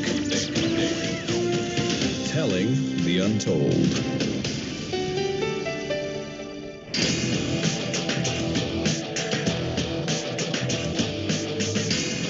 Fault Lines. And we're live, coming to you from across the divided states of America. The most disruptive show in those disunited states, covering news, events, and politics from across our divided nation and the surface of our increasingly fragmented globe. In the independent corner, I am your political analyst, Shane Stranahan. And in the left corner, I am the indefatigable, the ever vigilant, the last man on the wall, your political analyst, Jamarl Thomas. And that strongly suggests, that means, that at least implies that you are listening to Fault Lines with Thomas and Stranahan. All All right, folks. Good morning again. And if you're just joining us, I hope it's a wonderful morning so far. If you've been with us, of course, the same applies. But I guess I give the new greeters their first greetings. Anyway, to give people a brief rundown of today's show before we get into headlines, at 7:30 a.m. Eastern this morning, we spoke with Joel Siegel for about half an hour. First, talking about the Supreme Court, the role of the Supreme Court, the politicization of the Supreme Court, and what should be done about it. That segment alone could have been the whole half hour. I would have started to, because I kind of pushed back softly, like, well, can't we just make it impartial? But I would have gotten a little bit more intense if that went on. But we changed subjects. Instead, we started talking about H.R. 40, the reparations bill that was approved by a committee in the House and is now being reviewed by the House in a vote very soon here. And the Senate, of course, if the House chooses to pass it and the Senate passes, it'll go through the president. That bill, by the way, would create a commission for studying the historical impacts of slavery on Black Americans, and then would propose remedies for that. We're talking reparations. Those would arguably be largely financial remedies, although there are other options on the table too. Anyway, that was at 7:30 a.m. Eastern this morning, talking with Joel Siegel about that. At 8:15, we spoke with Ted Rall, talking about Kamala Harris's crocheting habits. Ed apparently is into macrame. That was a joke, I'm pretty sure. But we're talking about Kamala Harris's crocheting habits as the Washington Post released a puff piece focusing on them. Instead of talking about Kamala Harris on immigration, she is, after all, the person in charge of immigration, put in charge of the migrant crisis by Joe Biden. She has not done a press conference on this yet. She has been relatively silent on the issue. And she hasn't answered questions about whether she'd visit the southern regions of the United States on or near the border. This, as she has announced a plan to take a trip to Mexico and Guatemala after the signing, the announcement of an agreement on a new deal between the United States, Mexico, Guatemala, and Honduras, effectively militarizing the borders between these countries to prevent, or at least slow, the passage of migrants from the south to the north. In that conversation, we then continued talking about a new slate of sanctions set to be announced today, with details coming out this morning from an anonymous official in the government, saying basically those sanctions would expel 10 diplomats who are simultaneously labeled intelligence officials. I'll get into that a little bit later. Also announcing a block on the Treasury Department's ability to buy the Russian Central Bank's bonds, and a block on the Treasury Department's ability to invest in the country otherwise, and to give loans to the country. Anyway, that was at 8:15 and 8:30 respectively, both talking with Ted Rall. Later on this hour, we plan to speak with Steve Grumbine about Bernie Madoff, who, by the way, just passed away yesterday in prison. Also talking about Coinbase, the cryptocurrency company, being listed on the NASDAQ. We're going to talk about what Wall Street learned or didn't learn from the crimes that Bernie Madoff committed.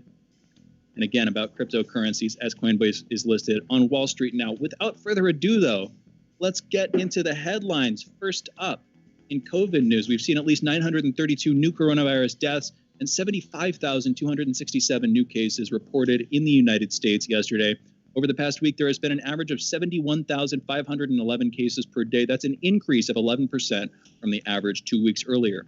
As of this morning, more than 31,444,600 people in the United States have been infected with the coronavirus, and just under 564,000 have died from it.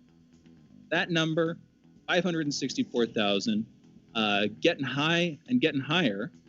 Again, deaths have dropped significantly, and the caseload has dropped quite a bit too from their highs this winter. But after seeing week after week of double-digit declines, we've now seen a couple of weeks in a row where we reached a trough, and now we've started to slowly escalate back up. I believe yesterday it was around 7, 8, 9% increase. Today it's 11% increase, with higher number of new cases reported in the last day. Regardless, the deaths are still pretty high when you compare them to where we were last summer, and the cases are starting to go back up. Not a good state to be in. For the first time, the country, India, has registered over 200,000 total new COVID cases in a day, with deaths exceeding 1,000 for the second day in a row. These figures, by the way, have doubled in the last 10 days, and they come after the country's implementation of a lockdown in that country's largest state, that's Maharashtra, the most populated and the economic center, the largest economic powerhouse in the state of India.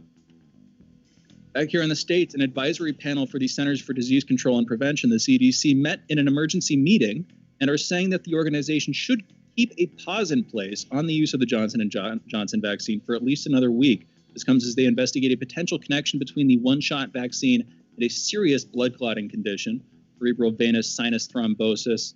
And by the way, Denmark has now become the first country to fully suspend the use of the AstraZeneca vaccine, also over concerns of a link to cerebral venous sinus thrombosis. It is a mouthful. CVST. If I use that acronym, nobody's going to know what I'm talking about, but at least it's a bit easier to say. Anyway, this follows decisions last week by many European countries to restrict the use of the AstraZeneca shot to people over certain ages, and it follows pauses by Canada, the United States, and the European Union on the Johnson & Johnson shot. And I want to do a brief callback here and a shout out to the interview we did yesterday with Dr. Mikhail Kogan. This is back at 9:30 a.m. Eastern. Yesterday morning, we talked with Dr. Mikhail Kogan about exactly what this blood clotting condition is. We also got his opinion on whether these pauses, both in the case of the Johnson & Johnson vaccine and increasingly the restriction of the use of the AZ shot over in Europe and in other countries around the world, whether those are justified, basically. And his point was, well, particularly in the States with the J&J shot, we've got other options. So yes, if this specific vaccine, which isn't in nearly as wide usage as the Moderna and the Pfizer-BioNTech shots, if this could cause a medical condition, why not pause it? Why not investigate it? Particularly as we might have sort of revised vaccines treating new variants of COVID come up that could be similarly as dangerous or even more dangerous. It was a good conversation. I was pushing back on him and he was pushing back on me throughout the whole thing, but we ended it amicably, and good facts, good interesting stuff. And I think what go for it, Jamarl. Well, I was going to say, I think he basically agrees. He just has a hard time saying it because he's a doctor. Like, look, nobody wants to say, yes, we should be perfectly okay with a few people dying in order to save a large number of people. It feels weird to say that, right? By the same token, how do you say the contrary? Like, how do you turn around and say that, yes, 1 out of, 300,000 people drop dead, and you have X number of people that have died from this?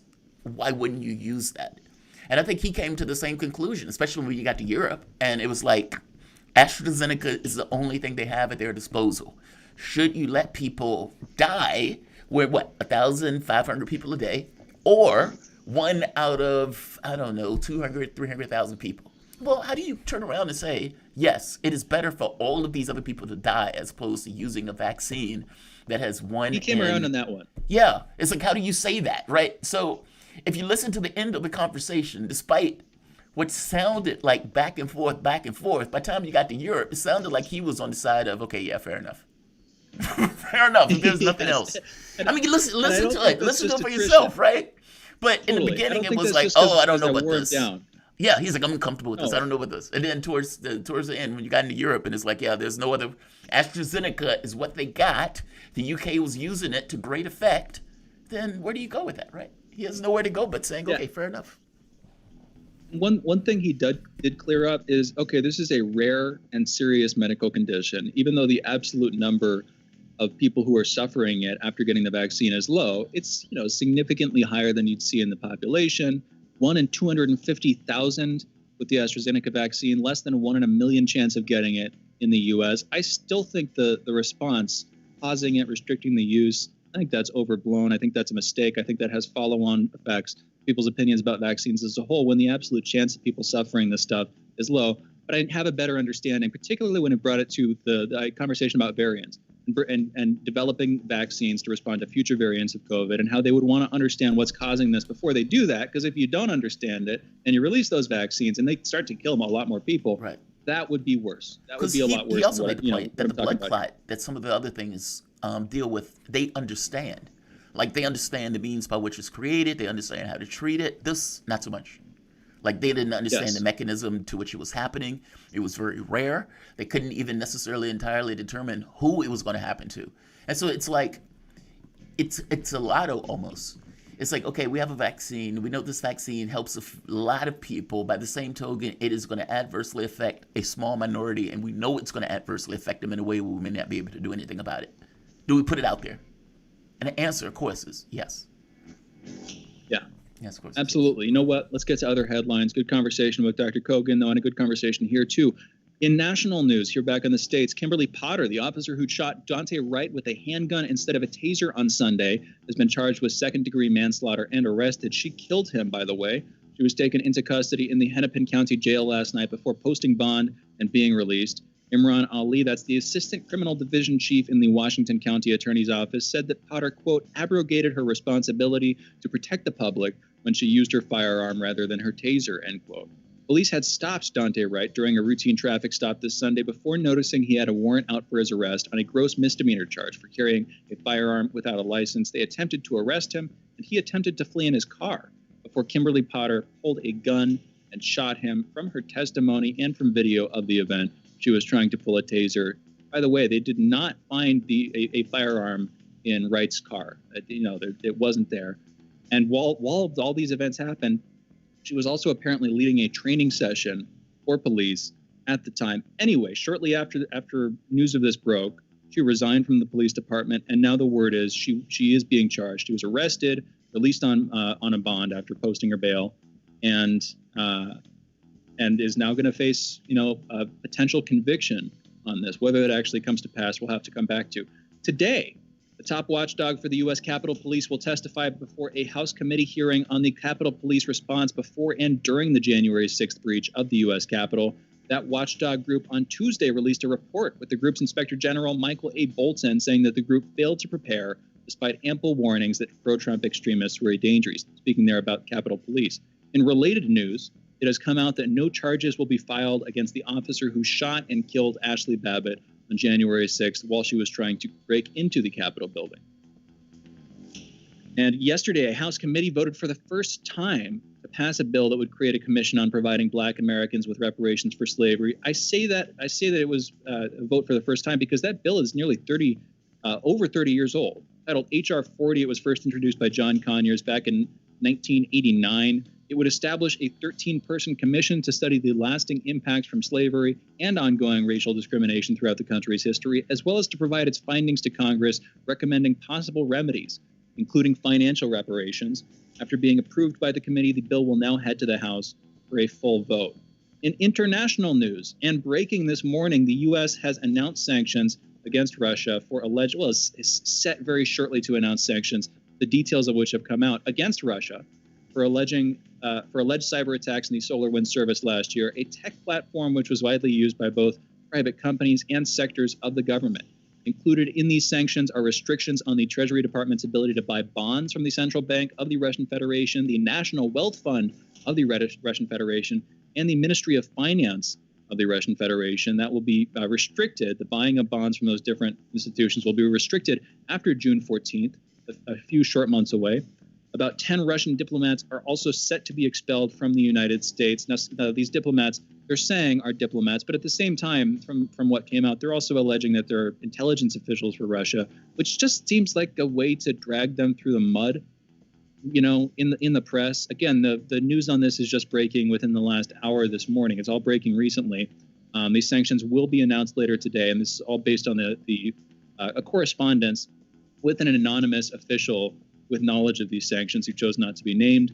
But on the point about them calling the diplomats intelligence agents, I don't know what the heck they're going on there, but that just seems like a way to sort of slander them at the same time as, giving out details on what exactly they're doing. Of course, the idea being, okay, expelling diplomats is just a heavy-handed political maneuver, but if they're intelligence officials, if they're spies, whatever the specific allegation there, I don't know, but it just seems like a way to add on to that. By the way, these are the second round of sanctions against Russia under the new Biden administration, with the first set lodged last month regarding the alleged nerve agent poisoning of Alexei Navalny. This also comes after Joe Biden earlier this week on Tuesday announced or recommended a meeting between Vladimir Putin, with whom he was speaking, and himself. Russia's press secretary Sergei Lavrov has expressed caution from Russian President Vladimir Putin on the idea of attending that summit. And again, I kind of can't blame him. This is after last month Biden called Putin effectively a soulless killer, saying that he has no soul and saying that he is a killer separately. But when you combine the two, that doesn't sound like Biden thinks very favorably of Putin. And of course, this comes just a couple of days before the United States is set to today announce these sanctions against Russia. In other words, pretty acrimonious times and pretty acrimonious measures and words from the United States. And I kind of can't blame Putin for being a little bit cautious about the idea of getting into some potentially useless, let's just use that word, potentially useless conversation with American President Biden. Anyway, we've got to close it here. You guys are listening to Fault Lines with Thomas and Stranahan. Those were our headlines. And we are coming back on the other side of the short break with our next guest, Steve Grumbine, talking Bernie Madoff, Coinbase on the NASDAQ, and more. Be right back. Fault Lines. 24 hours a day, 7 days a week. We give you the most essential information out there. Radio Sputnik, telling the untold. Feeling kind of blue, but maybe also kind of red, and kind of purple, and kind of alone? You've got a friend on Radio Sputnik. Tune into Political Misfits from 12 to 2 Eastern Time, Monday through Friday, for news, politics, and culture without the two-party bias. Catch us daily on 105.5 in Washington, D.C., or 102.9 or 104.7 in Kansas City. Or find us on Twitter, Facebook, YouTube, Spotify, or wherever you get your news.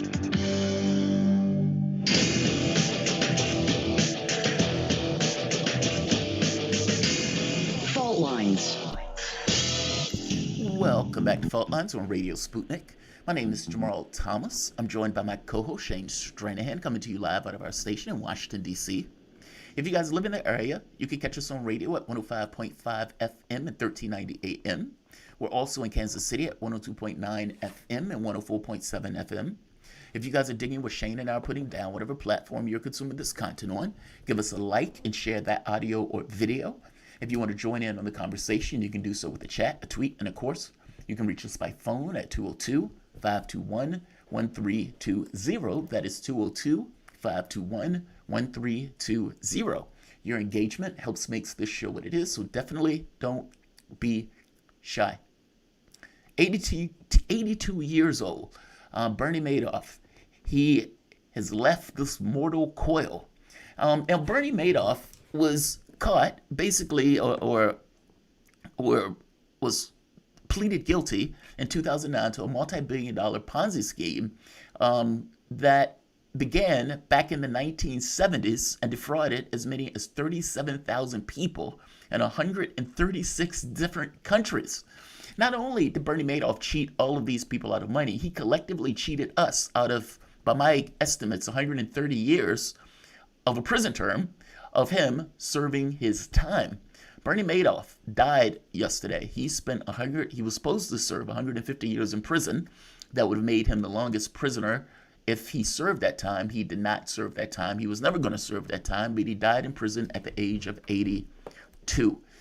Bernie Madoff is a very big name, and he is one of those names, like some people would say Hitler in the financial sense, for the number of people that he cheated, the amount of money to the tune of billions that were defrauded from the various people in the United States. To have a conversation about this, we're joined with Steve Grumbine. Grumbine is a political, economic, and social justice activist and founder of Real Progressives and Real Progress in Action, a 501c3 and 501c4, respectively dedicated to education and advocacy for modern monetary theory. Steve, welcome to the show, man. Thank you for joining us. Hey, bud. Thank you guys so much for having me on. Absolutely. 82 years old, Bernie Madoff is gone. Like I said, he was supposed to spend 150 years in prison, something that was never going to happen. And this was basically for perpetuating the longest Ponzi scheme, or the largest Ponzi scheme in U.S. history. And again, just to make this point clear, 37,000 people in 136 countries were defrauded. This includes victims like Steven Spielberg, New York Mets owner Fred Wilpon, Kevin Bacon. Everybody is apparently like 5 degrees away from Kevin Bacon. Well, apparently Madoff was 1 degree away, and that was in his wallet. This was extreme. I mean, Madoff was one of those people. I don't know if you've watched the movie, but in the movie, you've had regulators would go and sit and talk to Madoff, and Madoff would basically say, do you know who I am? I helped write these regulations. And they would say, okay, and they'd leave. And there were cases where he could have been caught. He should have been caught dead to rights a long time ago, like a decade ago. And they just wouldn't look, or they wouldn't go do due diligence in order to get the guy. And so he was able to basically do this for decades. And billions lost. And not just billions for people who were high up and had a ton of money. You're talking about people who were barely, worked their entire life, put the money in Madoff's care, and Madoff would screw those people over, even friends of his wife. Like, this was even like family members. What are your thoughts on this? I mean, this went a long way in putting a knife in Wall Street, or this idea that Wall Street was a credible institution, not ensconced in fraud. But this had to take the cake. Is this a bad apple, or is the lot spoiled? Which one is it? I mean, Madoff was clearly one of the worst of the apples. At least I think so, anyway. Well, so let's just be crystal clear here. You know, we have a podcast called The New Untouchables, the Pecora Files, and Bernie Madoff did $50 billion over 20 years. Think about that, $50 billion. That sounds like a huge amount of money, right? Just remember, right in the same exact time frame when he's going through this in 2008, we've got the housing collapse. That housing collapse was a $29 trillion fraud. Control fraud, elite control fraud. Guys like Richard Bowen, who had 3/4 of their congressional testimony stricken from the record and were not released until 5 years after. Why? Because 5 years is the statute of limitations on fraud. So Bernie Madoff at $50 billion is awful. I mean, he is the fall guy. But when you think about the fact that we had a $29 trillion housing fraud that occurred right in the same time frame, and guys like Robert Rubin walked away scot-free, in fact, just went back to the revolving door and jumped right back in the thick of it. This guy, for as horrible as it is, and it's bad, let me make no mistake about it, $50 billion is a lot of cheddar. But 29 trillion makes this look like a pimple on a preteen's body. Basically, what Bernie Madoff was doing is not abnormal. I think is your point. It's the Wall Street business model is fraud, period. And it is backstopped by the government, the Federal Reserve. You have folks like Eric Holder, who literally contributed to the entire thing by putting these things in a snooze coffin just past the point of their statute of limitations. Dead serious. So this is not just Bernie Madoff is just one guy. There is an entire network of this going on, and they all protect each other, and they're all too big to jail. And you think about some of the folks that actually did go down, and it was only when it became so ridiculously in your face and being a Ponzi scheme, he just ran out of ability to milk other people to keep the scheme going. But when it came to all the other Wall Street fraud, this is a very, very minor thing comparatively. I mean, I know it's hard to get your mind wrapped around, but when you compare that against the $29 trillion he caused a lot of damage. I mean, but I know your point. The point that you're making is, I get that this guy looks bad, but this guy is basically the norm. This is not like an abnormal process. Yes. The only reason they caught him was because they were going through the financial difficulty of a housing crash. But if it wasn't for the financial difficulties, he would have kept the Ponzi scheme going. I mean, from his testament, or from my understanding, he just ran out of people to get money from. The well dried up. That's right. That's right. And you know, the interesting thing is as you said, Madoff's like, hey, I wrote the regulations. Yeah. You know what? There are so many of these guys. That's the entire point. You look back, I want you to think about this. This is a really challenging thing. There's maybe 2,000 auditors in the entire government. They barely funded this. And I think the funding for the entire auditing apparatus is less than 50. I think it's like 50 million. I mean, they got very, very low budget for chasing high dollar crime. Okay. Well, they just released, I think it was a month ago, talking about how the IRS tends to go after the poor basically at the same rate as it goes after people with the uber incomes. It's because we've defunded these guys. Like, we haven't necessarily funded these guys with the money necessary and even the skill sets necessary to analyze cases like Madoff. Nailed it. That's exactly. And so I want you to think about this.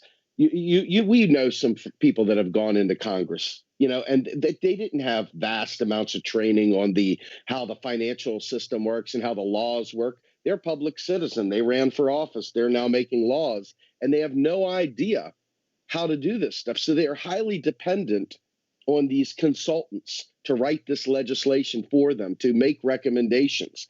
These huge lobby firms write this stuff, and they write it in such a way that it prevents them from being uncovered. In fact, going back into 95, I'm going to screw this up, but they had actually passed a bill that said you couldn't investigate certain things.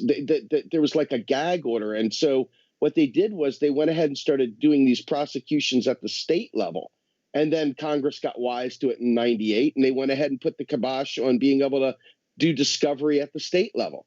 And so there's so much of this that is baked in that they have literally blocked any kind of meaningful enforcement.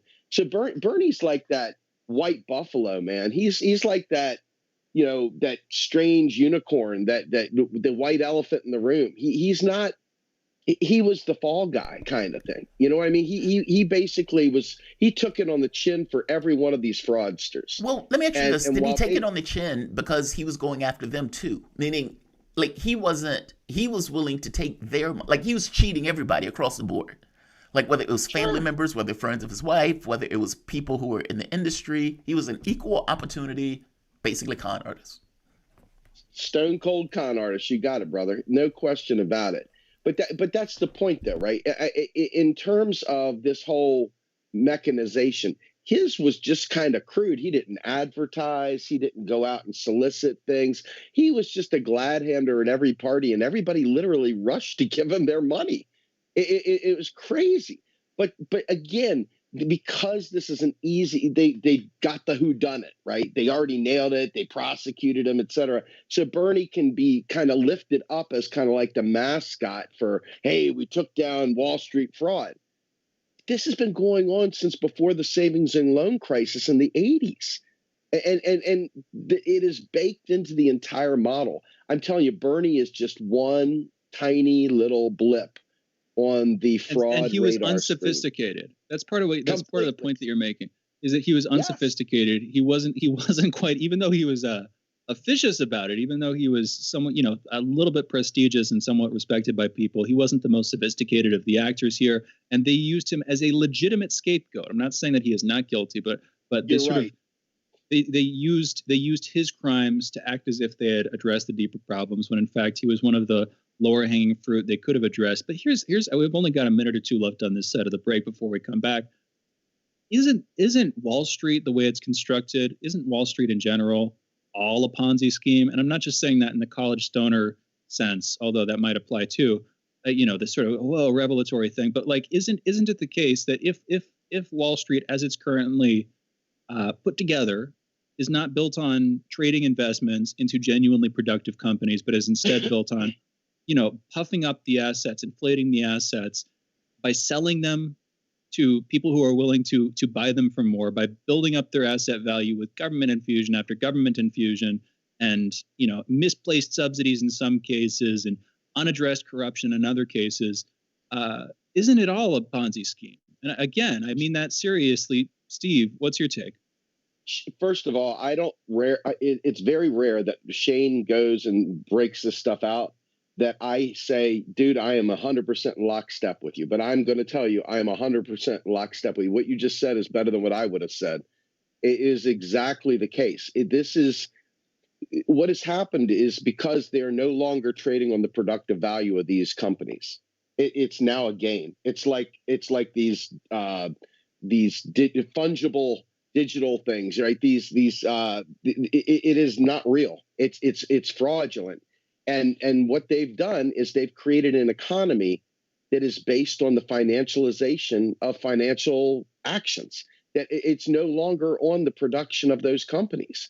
It really is just a game. And at some point in time, the bubble will burst. Well, but you nailed it. You said something more important than anything else.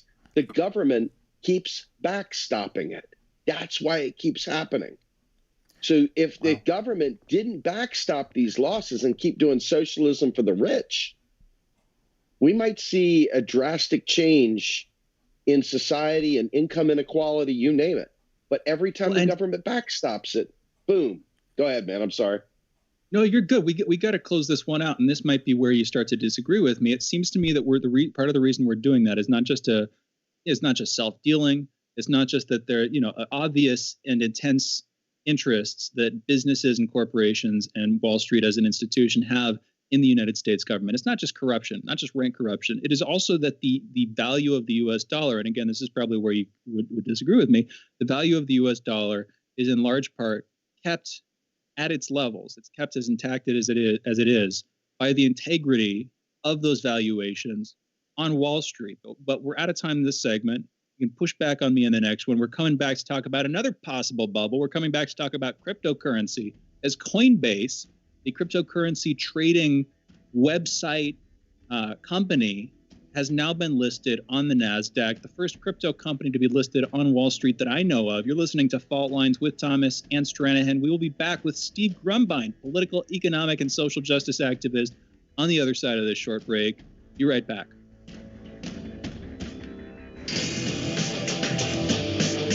Fault Lines. Tough questions are the most powerful weapon we have. As long as you have questions, we'll keep asking.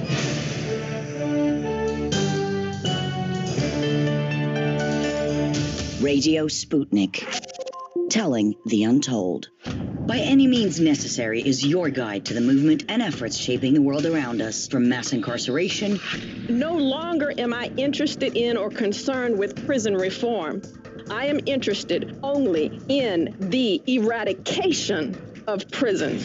To the battle between police and water protectors. It was a pretty punishing disregard for the sanctity of human life, that unleashing water cannons on peaceful, prayerful water protectors. From efforts to protect the environment. The climate movement is ready to, with plenty of opposition research and force and strength, along with, the right of both science and morality, to fight them on this. To the movement for Black Lives. When I first saw the Michael Brown video, when I saw that it clearly contradicted the narrative put forth by the Ferguson Police Department and by police supporters in general, 3 words came to mind: color me shocked. Stay tuned to By Any Means Necessary, 5 days a week here on Radio Sputnik.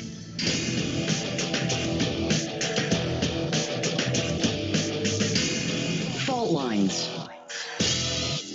And we're back. You're listening to Fault Lines with Thomas and Stranahan, and we're talking with Steve Grumbine. Steve is a political, economic, and social justice activist and the founder of Real Progressives and Real Progress in Action. Those are a 501c3 and 501c4, respectively, dedicated to education and advocacy for modern monetary theory. You can follow Steve on Twitter, by the way, at SD Grumbine, also at Real Progress US on Twitter again. Now, one of the things we do on this show, one of the things that I think we like to pride ourselves on, is revealing context. We will frequently, and Jamarl specifically has led the way, and we provide the context for American news. One part of this, I think, is if you can teach people how to detect bias in the news, in language, in conversation, if you can understand, okay, what is this person bringing to this conversation that might indicate simultaneously what they're leaving off the table, you have a better understanding of the facts available to you, even if you don't know too much about the situation. Now, here's where I'm going with this. There is a term, a motive conjugation or Russell's conjugation. Basically, it has to do with how people will use different inflections, different qualities in terms of the words they use to describe things. It's named after Bertrand Russell. The classic example he gave is, I am firm, you are obstinate, he is a pig-headed fool. In other words, using different words depending on how you feel about somebody or how you want to portray somebody. And when it comes to Wall Street and it comes to the investments we make, there's a similar phenomenon that happens where if you don't like something, you'll call it a scam or a gamble. If you're mixed, call it something closer to speculation. And if you like it, you call it an investment. And this applies to pretty much anything that you're choosing to invest in or speculate in or gamble on, whatever the case may be. And this applies not just to Wall Street, but also to cryptocurrencies, to whether you're talking about Bitcoin or Ethereum or any of the other hundreds or thousands, literally, a bewildering number of cryptocurrencies available. What makes them a little bit more legitimate, of course, is when the government chooses to recognize them and when Wall Street chooses to recognize them. Now, this comes in the last day as Coinbase, the cryptocurrency trading company, has been listed on the NASDAQ, the first crypto company I'm aware of to be listed on the NASDAQ. And I want to turn to you here, Steve. You've given your takes on the show before, on cryptocurrency before. But briefly, if you could do a recap, or if you could give him a new, what's your perspective on cryptocurrencies in general? And then we can get to this company specifically. Steve, what's your take? As a commodity, it is a manufactured commodity. It is an envelope. Okay, it's a store of value. Like inside that envelope, you have U.S. dollars. And if you're a networking guy and you understand data networking and you think about what a packet is, you have a header, a footer, you have the two ends of that encapsulate that packet. Inside that packet is some payload, and that payload in this case is the value, the U.S. dollar. Okay, so what these Bitcoins and stuff do is they store money inside of them, if you will. And because they're a speculative commodity, they are really just a investment. They're like any stock except a little bit more volatile. Obviously, I don't feel like they are a currency in any way, shape, or form, because a currency has a number of features that cryptocurrency, as it's misnomered, do not share. But I mean, I don't have an axe to grind with crypto per se. I just have an axe to grind with it being represented to be something it's not. So that's kind of my high level view there. Wait, represented to be something it's not? What do you mean? Something that has value as opposed to explain? It's not going. Yeah, the fair value of Bitcoin is zero. I mean, it ultimately is just a digital representation in the in the ether. And ultimately, the value of this is the speculative nature of it. It's the scarcity of these Bitcoins that drive the quote unquote price. But how is that different than currency in general? And I don't mean to interrupt, but I'm just how is that different? Because, for example, a dollar, you can't eat your dollars, just like you can't eat a euro. How is that any different? Just one that you're holding on to.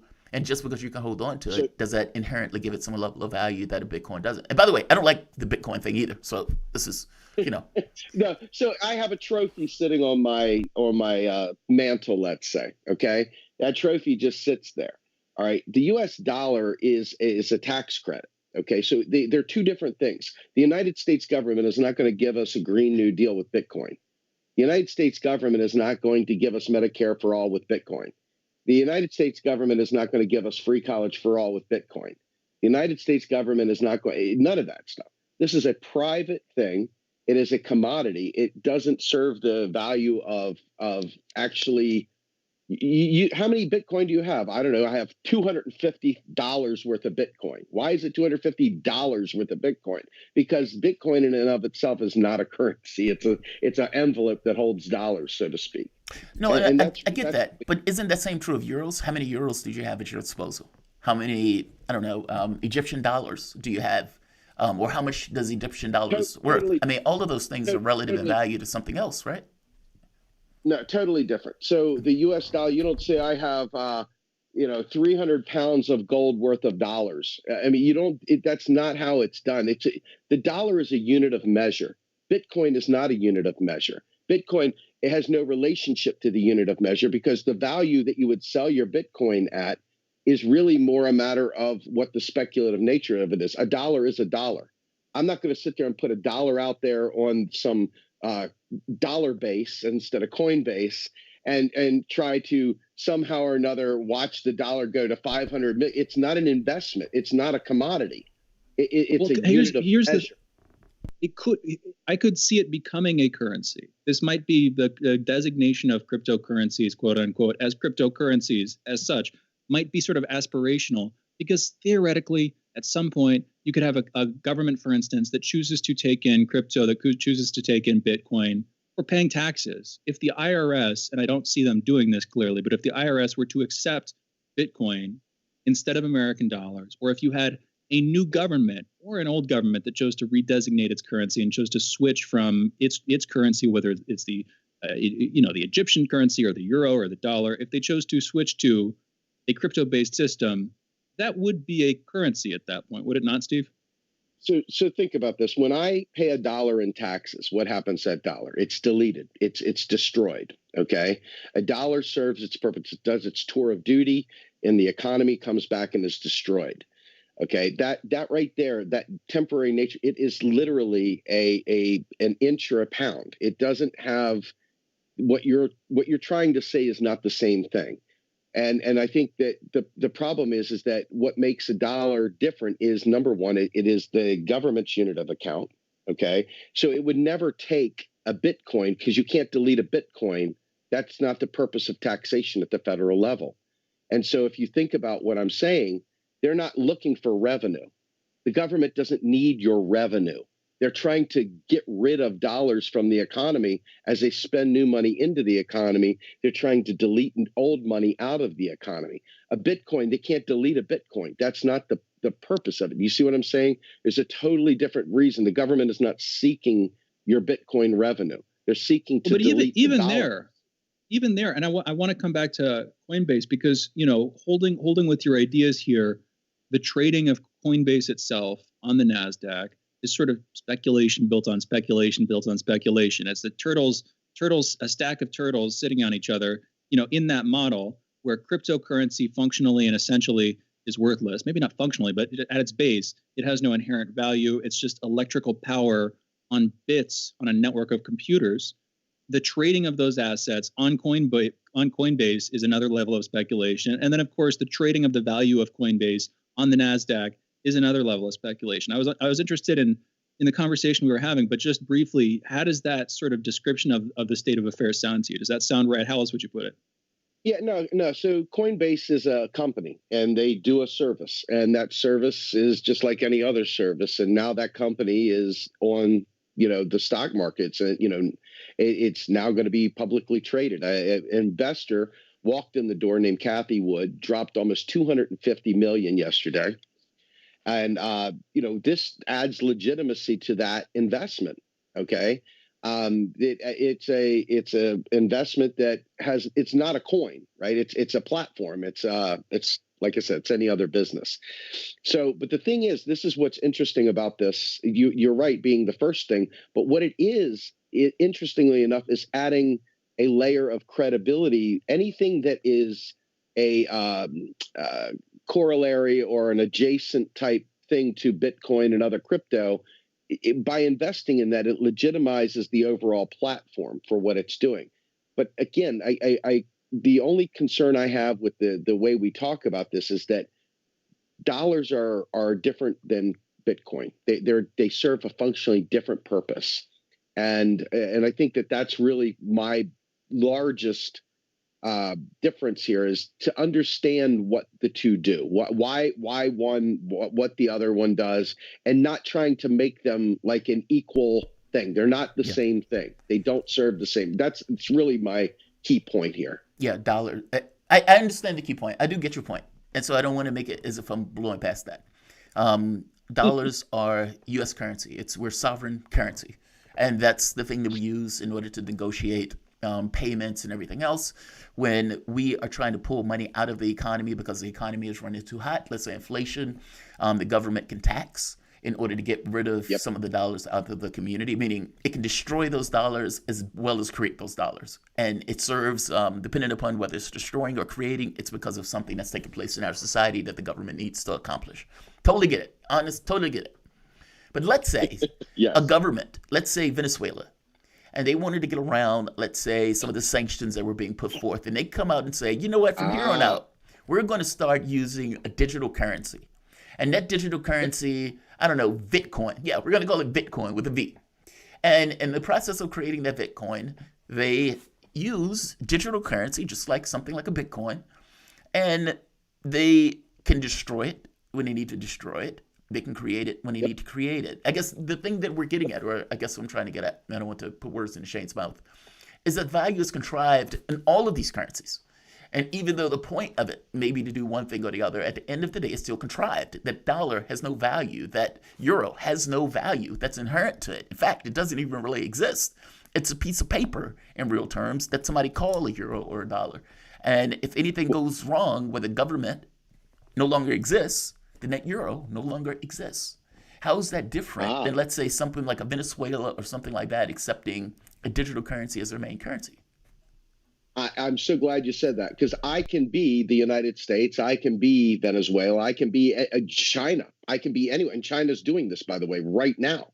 Okay. I can be any country I want, and I can choose to make my coins a piece of paper. I can choose to make them a metal coin. I can choose to make them a crypto-based currency that the government itself creates and controls and accepts as tax payment. Okay? That's a totally different thing than a private exchange market that is not government-owned, that cannot satisfy a tax liability. And because of that, there's no the reason why you will accept the dollar is because at the end of the day, you have to pay your taxes in dollars. Doesn't matter how many Bitcoin you have. At the end of the day, if they look at your portfolio and they see you've increased, they're going to charge you not how many Bitcoin. They're going to charge you U.S. dollars for the interest that you earned on that Bitcoin investment. So I'm just trying to put it in perspective here. Venezuela, I fully expect us to largely go to digital currencies around the world. Why is that? Because you can put things like timers in there to prevent wealth hoarding. So in other words, if you don't use this thing in so much time, I can prevent you from pooling currency by having that thing time out. I mean, we could do a million different things. Okay, so the government can create law, and that's the thing. Currency is law. Then all the laws that surround our dollar versus, the wild, wild west of Bitcoin, that is what literally makes up the patent, if you will, on that unit of account. And so if Venezuela decided to make their currency in the form of some sort of digital currency, there's absolutely nothing stopping them from doing that, and there's nothing wrong with it. In fact, I really foresee that happening. I see government-based digital currencies becoming the way of the future. And I'm at the risk of being too wonkish or getting too deep into it. I want to come back here. We're pushing over slightly, but we're still going to be taking calls in a few minutes. 202-521-1320. But here's where I'm going with this: the argument that a government functionally creates money. That's sort of it's a modern monetary theory, but it comes from chartalism. Older idea, definitely. The idea that the government creates money and then dissolves it out of existence upon taxation, effectively, and that there is this cycle that has as its beginning and its end the government's creation of that money as debt, specifically with that money being cancelable. That seems like a mainstay of modern economics, but it does, and the vast majority of economic history, as far as I can tell from what I know. But it doesn't seem inevitable. And if there were again, this is too many ifs doesn't do you much good. But I can see there being a large transition. We've had conversations with another economist on our show, Mark Frost, who's talked about. He is opposed to the fractional reserve banking system and opposed to the sort of debt-oriented basis upon which our money is printed. If there were a transition to a non-debt-oriented monetary system in a country or a group of countries or around the world, in other words, if money, instead of creating money as debt and then dissolving it upon taxation, if money continuously circulated, continued to be in existence, it seems to me like cryptocurrencies would work for that. And if that government simultaneously chose to take them in, if you saw that transition, I guess you're probably going to push back here, but I'm curious on which part of that do you disagree with? How would that not work for you, or do you just see it as unlikely? Steve, what's your take? Well, first thing is that with all due respect, there is no such thing as a fractional reserve system. That's number one. And that's the Bank of England put out a great paper. It's in one of their quarterly reports or whatever. They basically tell exactly the fact that banks don't lend reserves. There is no reserve. The reserves never leave the banking system. Banks don't lend deposits. Banks create deposits when they make loans. So that whole mindset, it's like if you start with the wrong foundation, you just go completely screwy from there because you built the house of cards on sand. So that's number one. Number two, the idea of debt is really kind of silly because the idea is anything, you need to have some form of an obligation, regardless of how it works, to keep that currency, to keep flowing, to make it matter. And ultimately, if you go back pre-Federal Reserve, you had a million different Billy Bucks, Joey Bucks, Susie Bucks, man bucks, girl bucks, whatever bucks. And what was happening was there was a lot of fraud, a lot of nonsense. You almost had like a foreign exchange in the United States, okay, with all the different bank bucks. And so when they did bring it under the U.S. dollar, when they made that kind of the thing, I mean, it stabilized the payment system. Well, there's no stability in the payment system with this. First of all, it's valued in dollars or rubles or yuan or remnant, whatever, right? It is not valued in Bitcoin. It's valued in dollars. So it sounds crazy, I know, but there's things right there that he just said. First of all, I don't believe in the whole debt-free money thing. That's an AMI kind of nonsense thing that I do not support in any way, shape, or form. Basically, you're saying debt is money regardless. Like in all situations, money is debt. It really is. I mean, it really is. It's just a IOU. It says, hey, I will accept this for that. That's all it's saying. It's not necessarily like you're in debt. You know, I mean, it's probably the wrong word to use for it. Well, also, I want to nail something that you said just to make the difference so the audience knows what we're talking about between what you said and Shane said, because the disagreement might be a little bit high level. Fractional reserve currency. Basically, the point that I think Shane is making, and the point that you're making, just to mind the gap, is that there is a certain amount of money that banks have to keep on hand when they're loaning out money. But that's not money that they're loaning out. They're basically creating that money, even though they're creating a tether to the amount on hand. And I think that's supposed to be, 9 times as much. So if a bank gets $1,000, they can loan out $10,000 or loan out $9,000, something to that effect. Because they have to keep the 1,000 on hand. That's what you're talking about. You're making the point that they're creating that money. That's not money that they're loaning out per se. That's money that they're basically creating. Absolutely. Okay. I think that's the arguments of the people who don't like the fractional reserve system. In fact, I think that is their exact criticism of it. And we're pushing over time here, and we've got calls on the line, so I don't want to be. We should come back on this at some point because it's a good conversation, and I feel like a lot of people actually do think about and care about this stuff. And it's not too in the weeds, but you know what? We're out of time here. Steve, thank you for joining us. Good conversations. You got it, man. Guys, thank you so much for having me. Great talk. All right. Steve Grumbine is a political, economic, and social justice activist and founder of Real Progressives and Real Progress in Action. Those are a 501c3 and 501c4, respectively, dedicated to education and advocacy for modern monetary theory. And you can follow Steve on Twitter at SDGrumbine and at Real Progress US, also on Twitter. You're listening to Fault Lines with Thomas and Stranahan. We're back taking your calls on the other side of the short break, 202-521-1320. Be right back. Fault Lines.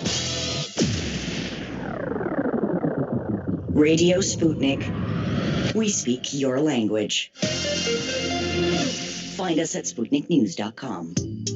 Stuck in traffic? No problem. Stay informed. Stay tuned to Radio Sputnik on 105.5 FM or 1390 AM in the Washington, D.C. area. Need more? Follow us on Facebook or check us out on SputnikNews.com.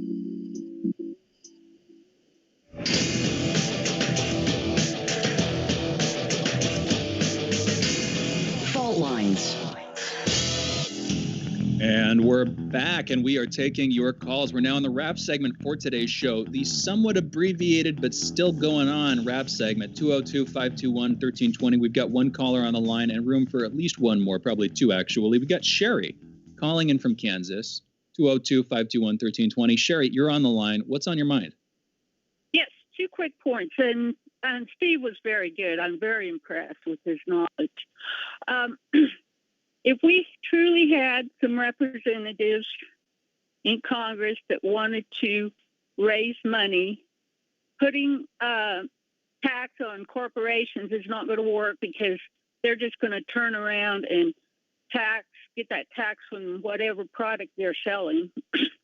But if they put a Tobin-like tax on all stock transactions, it would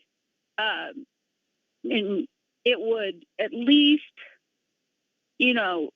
get some money, because the stock, like he said, the stock market is not really helping the economy, but they are screwing up people's lives, And the other point is a lot of the money in the stock market is from government. It's either pension funds from government employees or collectively state, local, federal, and county, or the sequestered funds of these different agencies and the same government entities, they are limited to what they can set that money in until it comes time to spend it. And so, so is government going to do anything to screw up their, you need to look at what they call the CAFA report. But anyway, those are my 2 quick points. Sherry, thank you for the call. And we are taking more, by the way, 202-521-1320. Interesting comments, and agreed on a lot of that. And we'll look into it. But again, we're taking more calls. Jamarl, what do you think? Yeah, sure. No issue with Sherry's call. And by the way, she makes a really good point about the way taxes are allocated. If you put it on the company passes on to the person. If you put it onto the person, the company has a harder time doing it, especially with Uber incomes. But I came across this, and I found this to be fascinating. I should have asked Steve about this. And this is The Guardian. The cryptocurrency's value has, right here, electricity needed to mine Bitcoin is more than used by entire countries. Think about that.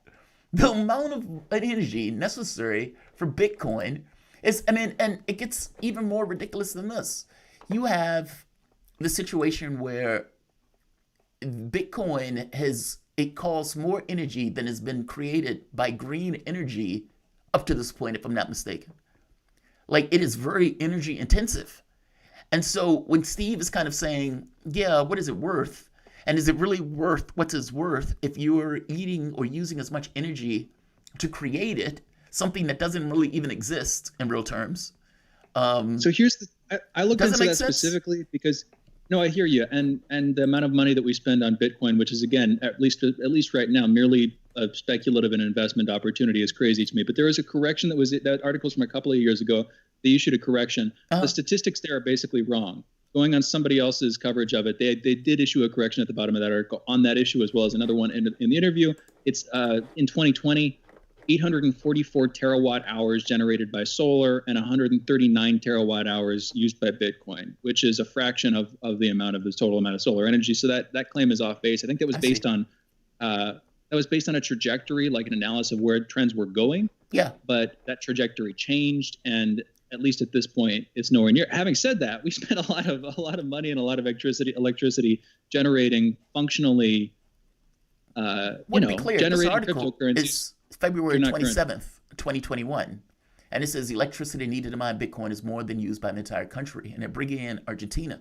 It said the cryptocurrency's value has dipped recently after passing a high of 50,000, but the energy used to create it continued to soar during its epic rise, climbing the equivalent of the annual carbon footprint of Argentina, according to Cambridge Bitcoin Electricity Consumption Index, a tool for research by Cambridge University that measures energy usage. I hear you on that one. Yeah, and that is a separate thing. And that an individual country uses less energy that has been spent on cryptocurrency in general around the world, that doesn't surprise me, because it's a freaking expensive thing to produce. The amount of energy for all the computers that you need to generate the stuff is big.